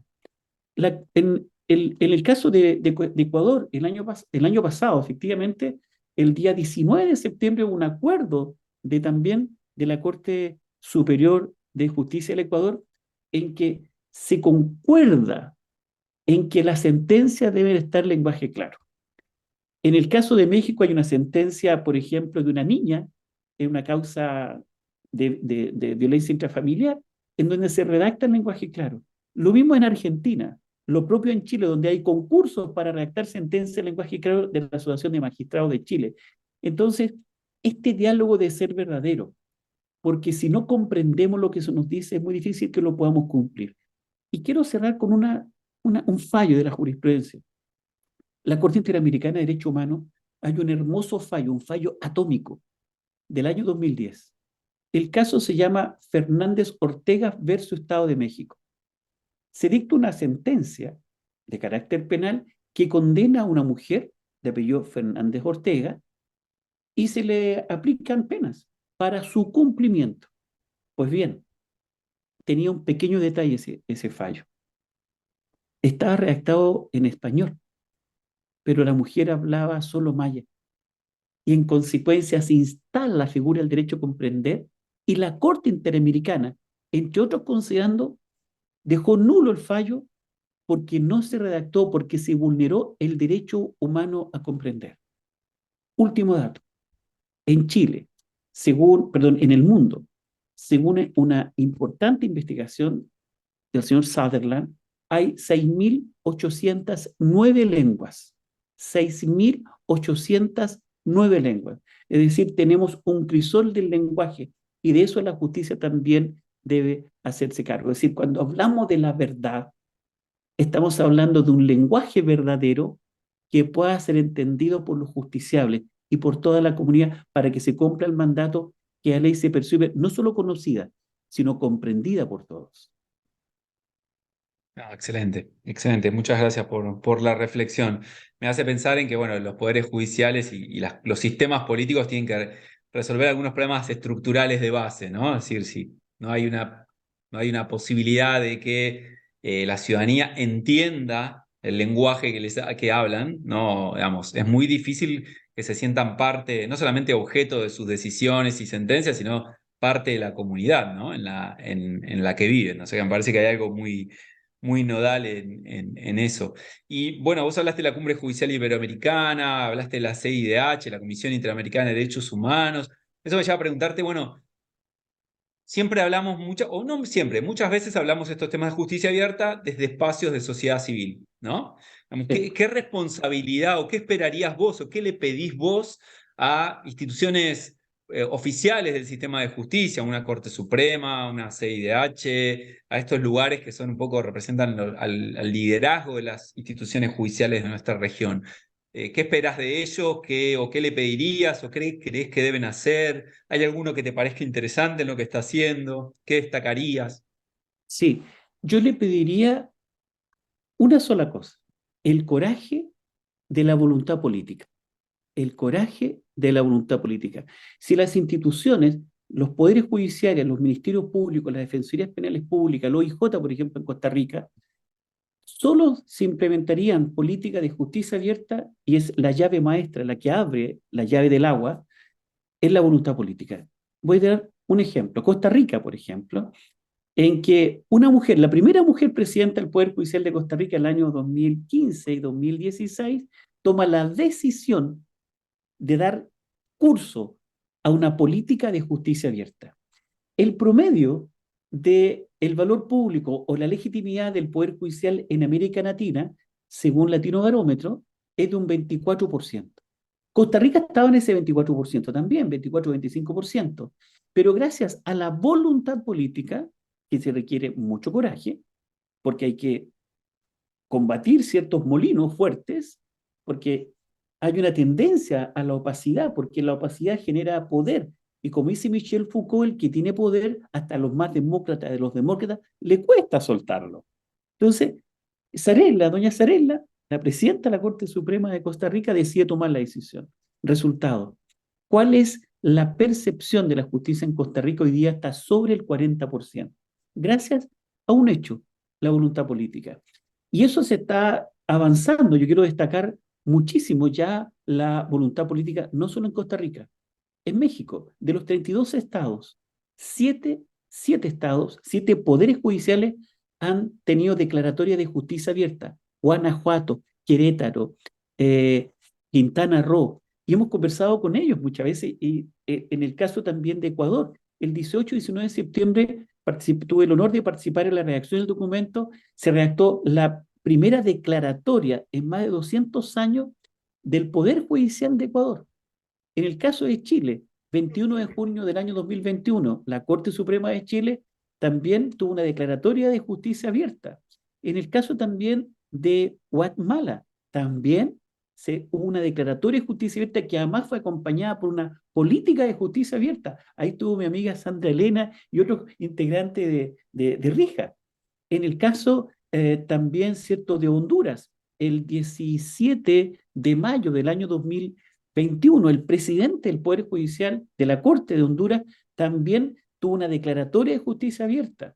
En el caso de Perú, está avanzando ya esa declaratoria de justicia abierta. Argentina, no obstante su federalismo, también está avanzando en esa materia. Cito, por ejemplo, el tribunal número 13, el juzgado 13, que está avanzando ya en esa figura.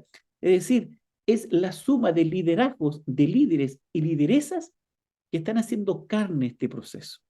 Porque esa es la principal petición, pero entender que la voluntad política es el inicio de un camino, y ese camino está garantizado que estamos llenos de dificultades. Eso está garantizado. O sea, no es un camino fácil, no es un camino de un turista, es el camino de un peregrino que lo pasa mal, a veces porque tiene que encontrarse con algunos poderes fácticos. Pero además es un camino que está garantizado su belleza, porque vamos a ver al final del camino como lo está viendo Costa Rica, como lo está viendo a poco algunos estados ya en México, que a pesar de las dificultades, se está avanzando hacia una justicia que sea el pan de todos. Este camino se recorre o como turistas, es decir, con declaratorias que no tienen ningún asentamiento en la base, o como peregrinos, es decir, cambiar las resoluciones, generar espacio de participación. Cito otro ejemplo, Querétaro. La presidenta del Poder Judicial de Querétaro, este año, perdón, en marzo inauguró el Observatorio Ciudadano de Justicia Abierta. Es decir, descentralizó la decisión del nombramiento de jueces e incorporó a la academia y a la sociedad civil para que coparticipen en la selección. Y además generó un mecanismo de rendición de cuentas respecto a las contrataciones públicas para que sea auditada por la propia sociedad civil, invitando al colegio de ingenieros, de contadores auditores, es decir, el poder es compartido. Por eso cuando hablamos de la participación como elemento y principio de la justicia abierta en este diálogo, la participación significa compartir el poder. Por ejemplo, ocurre con los tribunales de tratamiento de drogas, el Observatorio Ciudadano, las mesas de co-construcción de justicia abierta en el caso de Chile, en la ciudad de La Serena, y en fin, eso es. No, la participación no puede ser solamente simbólica o declarativa. La participación significa compartir el poder para co-construir un sistema de justicia abierta. Naturalmente no se puede compartir en la redacción de la sentencia, ya que es una facultad privativa de cada juez, porque en cada juez vive la jurisdicción y la judicatura. Pero poder compartir en ese sentido la información, las contrataciones públicas, en fin, la política que se co-construye con todos los involucrados, le da a la justicia un espacio y un puente de plata con los justiciables. Excelente. Sumamente interesante. Y bueno, justo nos están haciendo algunas preguntas mientras vos exponés, justo y las voy a ir mechando, intercalando porque me parece interesante, ¿no? Muchas de las veces cuando tratamos de impulsar estos espacios de capacitación y formación, enseguida nos preguntan, bueno, ¿cuáles son algunos ejemplos o modelos en los cuales inspirarnos, ¿no? De materia de justicia abierta. ¿Vos tenés algún ejemplo o caso de la región que te guste destacar? Sí, Hablaste hay, de Costa Rica, ¿no? También. hay uno, me parecen muchísimo, los tribunales de tratamiento de drogas, los facilitadores interculturales, los metaversos, por ejemplo, en el caso de Guadalajara, las iniciativas sobre el bus de la justicia, la televisión abierta en materia de justicia, que en circuito cerrado están haciendo pública la sentencia, la redacción de la sentencia en lenguaje claro, que ya se está instalando fuertemente en Argentina, Chile, Costa Rica y México. Pero hay uno que me parece, hay muchos, pero hay uno que me parece muy, muy hermoso. Me refiero a los facilitadores judiciales. Los facilitadores judiciales es una iniciativa hermosa, que significa que, y aquí concurren los tres elementos de la justicia abierta. Voy a citar un caso que conocí muy de cerca, Honduras. Hay un juez de paz que se llama Angélica, quien conocí en Honduras. Fui a conocer al lugar de Santa Lucía, en una aldea, en un sector a la afuera, ¿cierto?, de Tegucigalpa. Y luego me presenta a Margarita, a Victoria y a don Carlos. ¿Quiénes son ellos? Facilitadores judiciales. De los 2.577 facilitadores judiciales en Honduras, Honduras es un país complejo. Es un país que tiene el 74% de pobres, donde el 23% del Producto Interno Bruto se pierde por la corrupción, es decir, 169.000 millones de lempiras. ¿Cómo hacemos justicia ahí? No hay muchos recursos, pero generar una figura maravillosa, como otras tantas que tenemos en ejemplos de justicia, que podemos estar mucho rato hablando sobre muchos ejemplos, pero este me parece emblemático. La comunidad, la aldea, como decía Margarita y Victoria, me decían, elige a un representante. Es decir, es un representante de la aldea, de la sociedad civil. Y ese representante, en el caso de Margarita, se conecta con una jueza de paz, o sea, del Poder Judicial, y ellos hacen justicia vecinal. Todos los asuntos, por ejemplo, de violencia intrafamiliar, los asuntos de corrimiento de cerco, de usurpaciones, o sencillamente de ofensas como injurias, como calumnias, ellos actúan como amigable componedor y llegan a acuerdos y firman actas. Y esto tiene fuerza vinculante, es decir, opere la justicia en el territorio, en la Honduras vacía, como puede ser en la Argentina vacía o el Chile vacío, en la Guatemala vacía. Y ellos generan una suerte de justicia alternativa a través de la conciliación y de la mediación. Se firma esa acta y esa acta es literalmente una sentencia de la cual toma nota la jueza de paz. Primero. En segundo lugar, cada vez que se dicta una norma, por ejemplo, en materia de responsabilidad penal de adolescentes, la jueza de paz va al pueblo, va a la aldea y capacita a estos líderes, a estos facilitadores, para que ellos, en lenguaje claro con su comunidad, le expliquen a través de imágenes, de colores, de símbolos, y hacen un proceso de alfabetización jurídica. Ese es el caso más vivo, para mi gusto, en Centroamérica, que comienza en el 2002 y hoy día ya se incorporó Perú, que le llamó orientadores judiciales.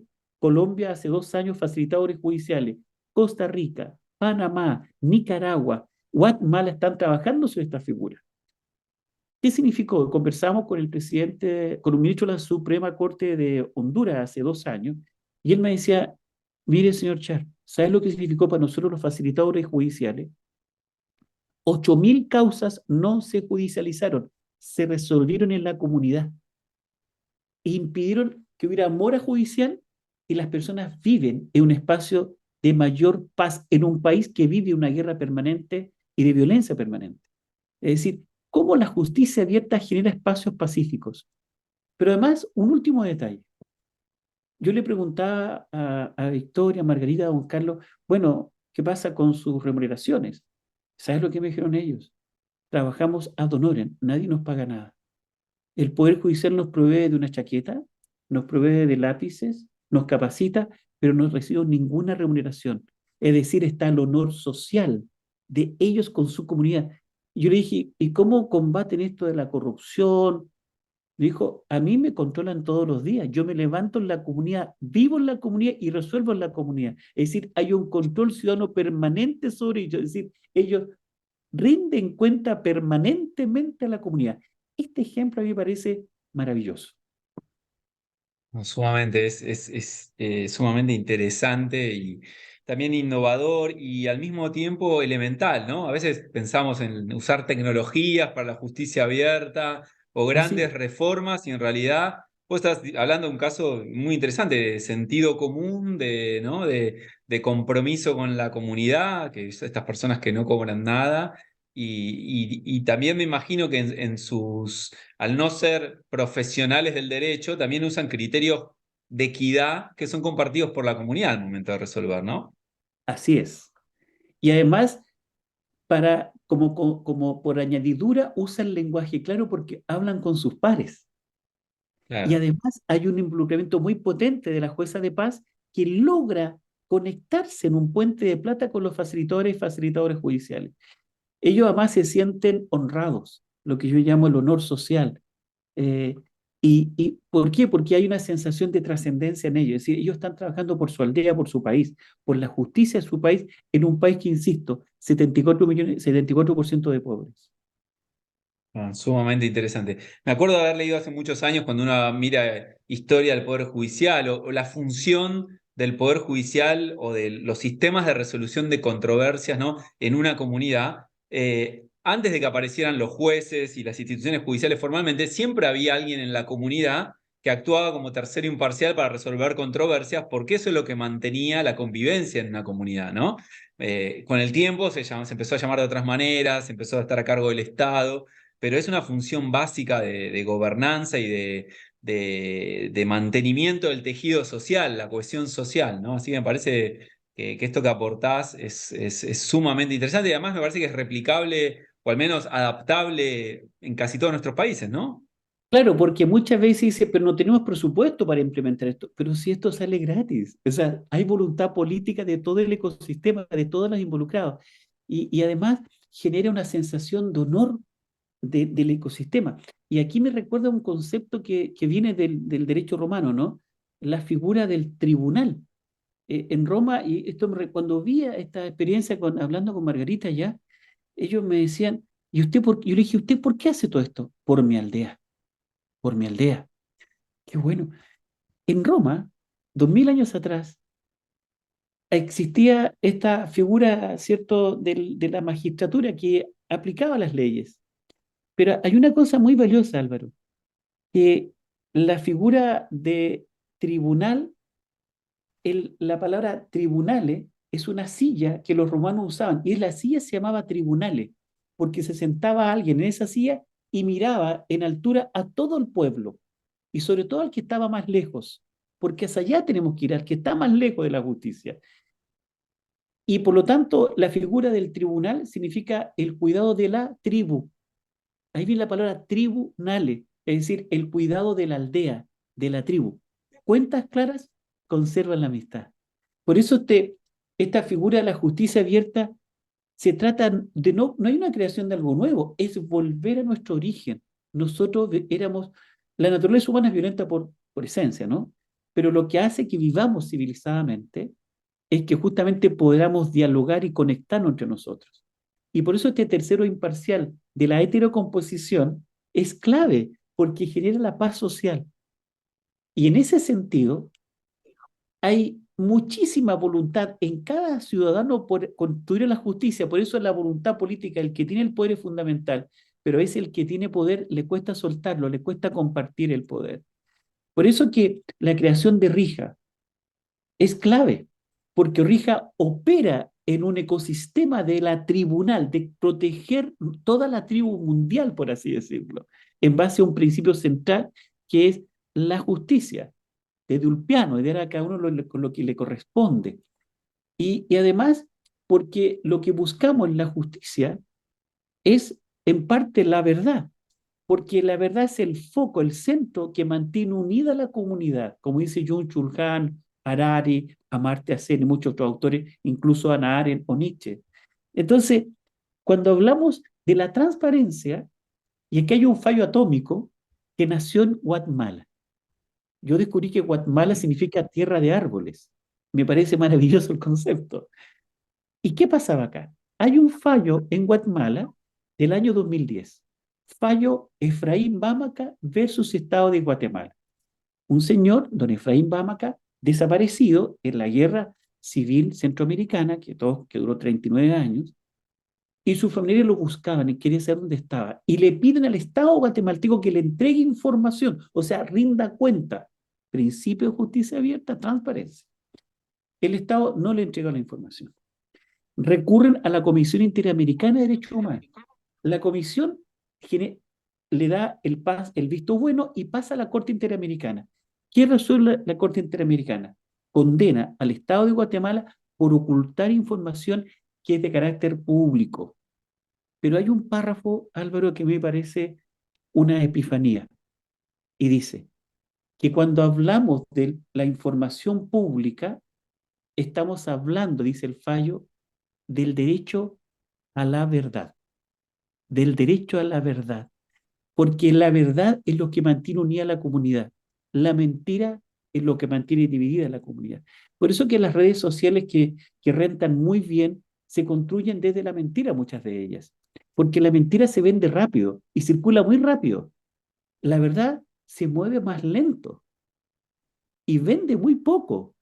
Por eso que este camino, este peregrinaje hacia la justicia abierta que se construye desde la verdad, procesal en este caso, es un camino difícil, porque así como a Sócrates incluso le costó la vida, ahora espero que así no sea, pero sin duda es riesgoso provocar y disruptivo decir nosotros queremos apertura total, señor Poder Judicial, queremos que nos rinda cuenta de los gastos, de la inversión, de la contratación pública, queremos que la sentencia sea en lenguaje comprensible. Eso es un acto disruptivo. Y por eso lo que dice Michel Foucault, citando a Polibio, que hay dos derechos fundamentales que coexisten, la inseguridad, que es la libertad de expresión del artículo 19 de la Declaración Universal de los Derechos Humanos, pero a continuación, dice, existe lo que llama Foucault la parresía.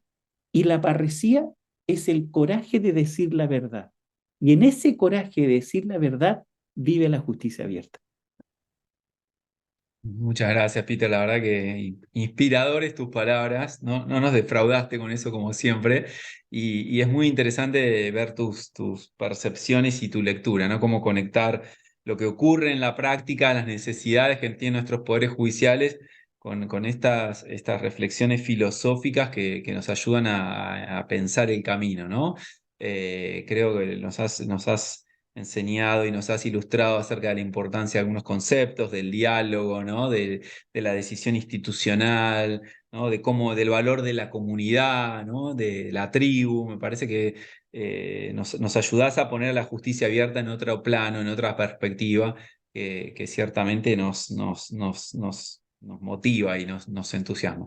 Antes nos pidieron si podés repetir el nombre del fallo de Guatemala.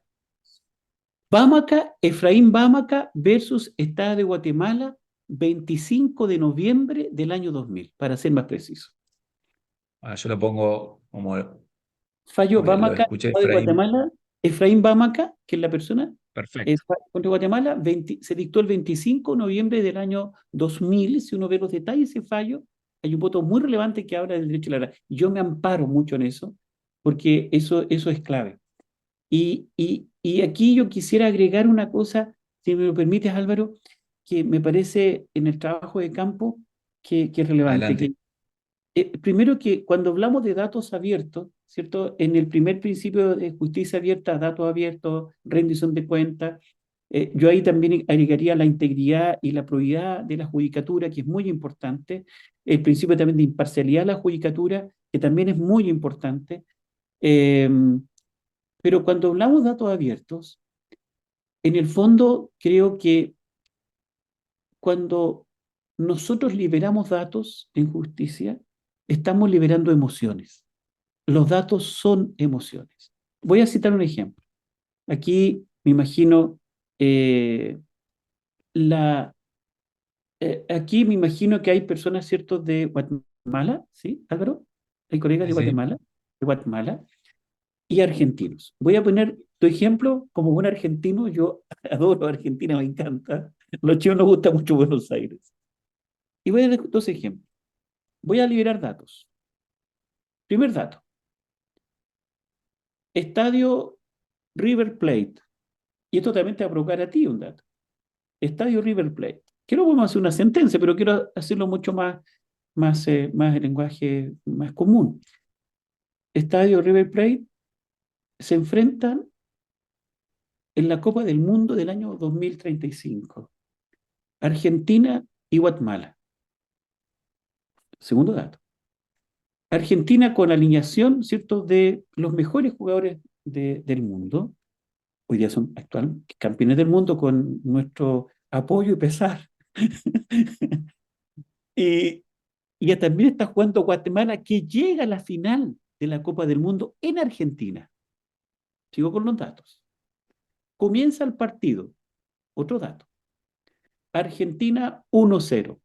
En este momento, quienes son guatemaltecos dicen, "Guau, como siempre, los argentinos nos ganan". Minuto 24. Empata Guatemala. Estamos ya provocando emoción en mis compañeros, ¿cierto?, de Guatemala. Minuto 90. Sigue empatado el partido. Se añaden 2 minutos más adicionales. Un jugador guatemalteco por el borde derecho avanza con mucha rapidez, tira un centro y el jugador número 9 de Guatemala encaja un gol en el ángulo izquierdo del arco. Gol de Guatemala. Termina el partido. Guatemala 2, Argentina 1. Guatemala campeón del mundo. Son solo datos. Todo lo que hice fueron datos. Para ti algo genera una emoción. Y para los colegas de Guatemala también genera otra emoción. Cuando se dicta una sentencia pasa exactamente lo mismo. Cuando se dictan agravantes, atenuantes, el fallo que habla de la libertad o de la pérdida de la libertad son emociones. Cada palabra es una emoción, tiene vida propia, tiene música en sí misma. Y aquí, cuando hablamos, acuerda, cuando que los principios de justicia abierta deben construirse en base a la libertad y a la vida. Y aquí esto me recuerda otro concepto que es fundamental, la libertad. Los griegos llamaban a la libertad de una manera muy distinta. le llamaban eleuteria. En el lenguaje femenino se llama libertad y en masculino se llama eleuterio. Y la eleuteria, así le llamaban los griegos. ¿Y qué significa eleuteria en griego? Significa nada más y nada menos, Álvaro, que vivir en comunidad, vivir en red. Solo se es libre cuando se vive en la comunidad. Y por lo tanto, cuando alguien atenta contra la comunidad, es decir, homicidio mata a alguien de la comunidad, le roba a alguien de la comunidad, lo hurta, lo engaña, lo injuria, ¿qué hace la comunidad? A través del tribunale, que protege la comunidad, lo erradica de la comunidad y lo encierra.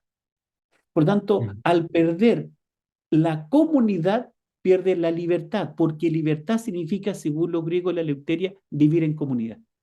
Por eso es que es tan importante el concepto de red, porque funcionamos como una red, funcionamos comunitariamente. Lo decía Aristóteles, este es un político, que el hombre que vive en solitario o es un dios o es un animal. Y por eso que el concepto de justicia abierta tiene mucho que ver con el concepto de libertad, con trabajar en la comunidad, y por eso que solo podemos generar justicia abierta en red. Y esa red, el gatillante central es el diálogo comunitario, porque cuando muere alguien, muere también parte de la comunidad. Como decir, ¿por qué redoblan las campanas? La campana no redoblan por el que muere, sino que cuando alguien se muere en la comunidad, algo se muere en la comunidad y algo también se muere en nosotros. Cuando se viola a una mujer, se viola toda la comunidad. Cuando se mata a alguien también en parte de la comunidad. Cuando se injuria a alguien de la comunidad, se injuria a toda la comunidad. Por eso es que es tan importante este concepto de justicia abierta, porque hoy día es un nuevo paradigma. Y ese nuevo paradigma se construye sobre estos pilares que tú bien has señalado, Álvaro, y que te escuchaba con mucha atención antes de comenzar mi conversación, nuestra conversación. Entonces, por eso que es tan importante la construcción del valor público, y ese valor público no lo define las instituciones, sino que lo define los justiciables, lo define la comunidad. Que una institución tenga estos tres elementos del valor público, que es resultados, confianza y servicio de alta calidad, quienes define el grado de valor público de las instituciones de justicia, no son los organismos controladores de esas instituciones, es las personas. Porque ¿dónde encontramos el valor público, fin de la justicia abierta? Lo encontramos en las transacciones individuales, es decir, cuando el juez se enfrenta con el justiciable, cuando el defensor se comunica con su imputado, cuando el fiscal cómo trata a los imputados o los inculpados. En esa transacción individual, que es lo que estamos haciendo ahora nosotros, se construye la justicia abierta. ¿Y dónde encontramos el valor público? Y aquí Mark Moore, que habla sobre este concepto de la Universidad de Harvard, que dice que encontramos el valor público en los deseos y en las percepciones de la comunidad. Por eso que cuando construimos una política, por ejemplo, de género, con perspectiva de género y justicia, yo me remito a lo que hizo aquí un tribunal en La Serena, en el norte de Chile, que tuve el honor de participar en un proyecto en que las juezas se preguntaron cómo dictamos sentencia o cómo ejercemos la justicia con perspectiva de género. Y ellos no redactaron un protocolo, se reunieron con las mujeres que habían sido privadas de libertad o que estaban, ¿cierto?, bajo alguna medida cautelar o que estaban en libertad durante 2 meses. Y con ellas co-construyeron y le preguntaron a ellas, ¿cómo cree usted que la sentencia la puede entender mejor? ¿Cómo cree usted que podríamos generar una justicia mucho más eficaz para que ustedes no sigan siendo violentadas? Y se construyó una política de justicia abierta con perspectiva de género. Esto fue hace 7 meses en una ciudad que está a 400 kilómetros al norte de Santiago de Chile, y hay una experiencia que incluso te puedo enviar, Álvaro, la experiencia, el resumen del trabajo hermosísimo. Es decir, la justicia abierta se construye con y desde los justiciables, respetando naturalmente el principio del Estado de Derecho. Fascinante, Peter. Me quedo con esta última idea de la comunidad, el valor de la comunidad y cómo construir una justicia abierta, empezando por la comunidad, ¿no? Desde la comunidad y para la comunidad. Así que bueno, creo que eso da para seguir charlando y conversando y pensar cómo podemos hacer esto en nuestros países y en nuestros poderes judiciales. Así que, bueno, yo te agradezco a título personal que te hayas sumado a este diálogo. y nos ha sido muy valiosa, volviendo al principio, tu palabra, tu intervención, te hemos escuchado y la verdad nos has enriquecido a todos con tus intervenciones. Desde Rija y seguramente desde Red Ciudadana vamos a seguir articulando con vos y escuchándote, así que bueno, cuando tengas materiales y cosas que quieras difundir, bienvenidos, que así lo vamos a hacer. No, Álvaro, Y yo yo le quiero, doy la palabra ahora, adelante, sí. y solo quiero agradecerles, agradecerte a ti especialmente, a todos quienes hicieron el tiempo para escucharnos, eh, y decir que este es un camino hermoso, fascinante. Yo siento que cada vez que tenemos estas conversaciones uno entra al bosque y sale más alto que los árboles, como diría un autor, ¿no? Y al final del día, en esta figura tan importante como abrir la justicia, tiene que ver con la esencia de la paz. Abrir la justicia no es solamente un mecanismo, sino que es una necesidad que garantiza la paz social, porque un Estado que tiene un sistema de justicia abierta es un Estado que tiene una baja tasa de corrupción y por lo tanto permite que se cumplan los contratos y por lo tanto hay mejor inversión, hay mejor economía, hay mejor salud, hay mejor educación. Es decir, mientras más abierta la justicia, hay menos corrupción y hay mejor democracia. Muchísimas gracias. Ahora Muchas le gracias cedo a la ti. palabra a Adriana. Te agradezco de nuevo, Peter, y seguiremos conversando. Me quedé con ganas de preguntarte sobre tu experiencia en la Sí, reforma constitucional de Chile, tantas cosas, pero seguramente ya encontraremos espacios en el futuro. Así es que a bueno título siempre. personal, muchas gracias, agradecido, y bueno, le cedo la palabra a Diana para el cierre. Muchas gracias a ti, Albert, y a todos ustedes. Bueno, pues muchísimas gracias. Aquí solo voy a leer rapidito unos comentarios de las personas que dicen felicitaciones por las presentaciones, Álvaro y Peter. Valiosísimas las intervenciones. Muchísimas gracias por esta sesión. Estoy agradecida por tener la oportunidad de fortalecer mis capacidades con tan excelentes profesionales. Muchísimas gracias. Así que sí, creo que en nombre de todos les quiero dar las gracias, Álvaro, Peter. Álvaro por la presentación y Peter por esta intervención que creo que nos enriqueció mucho. Antes de que nos vayamos, me gustaría que por favor los que puedan, si pueden encender su cámara, solo para una foto así rápida. Así que los que puedan, los que vayan manejando, no, pero los que puedan, si pueden encender su cámara, por favor, se los agradecería un montón para que yo pueda tomar una foto. No nos deja prender la cámara. Ah, ok, ahorita damos acceso para que puedan prender sus cámaras. Listo, ya vi que ya están prendiendo sus cámaras. Ok, ahorita vamos a tomar la foto. Solo voy a dar unos minutitos por si alguien más quiere encender su cámara. Listo. Ok, muchísimas gracias. Entonces, todos sonrían, por favor.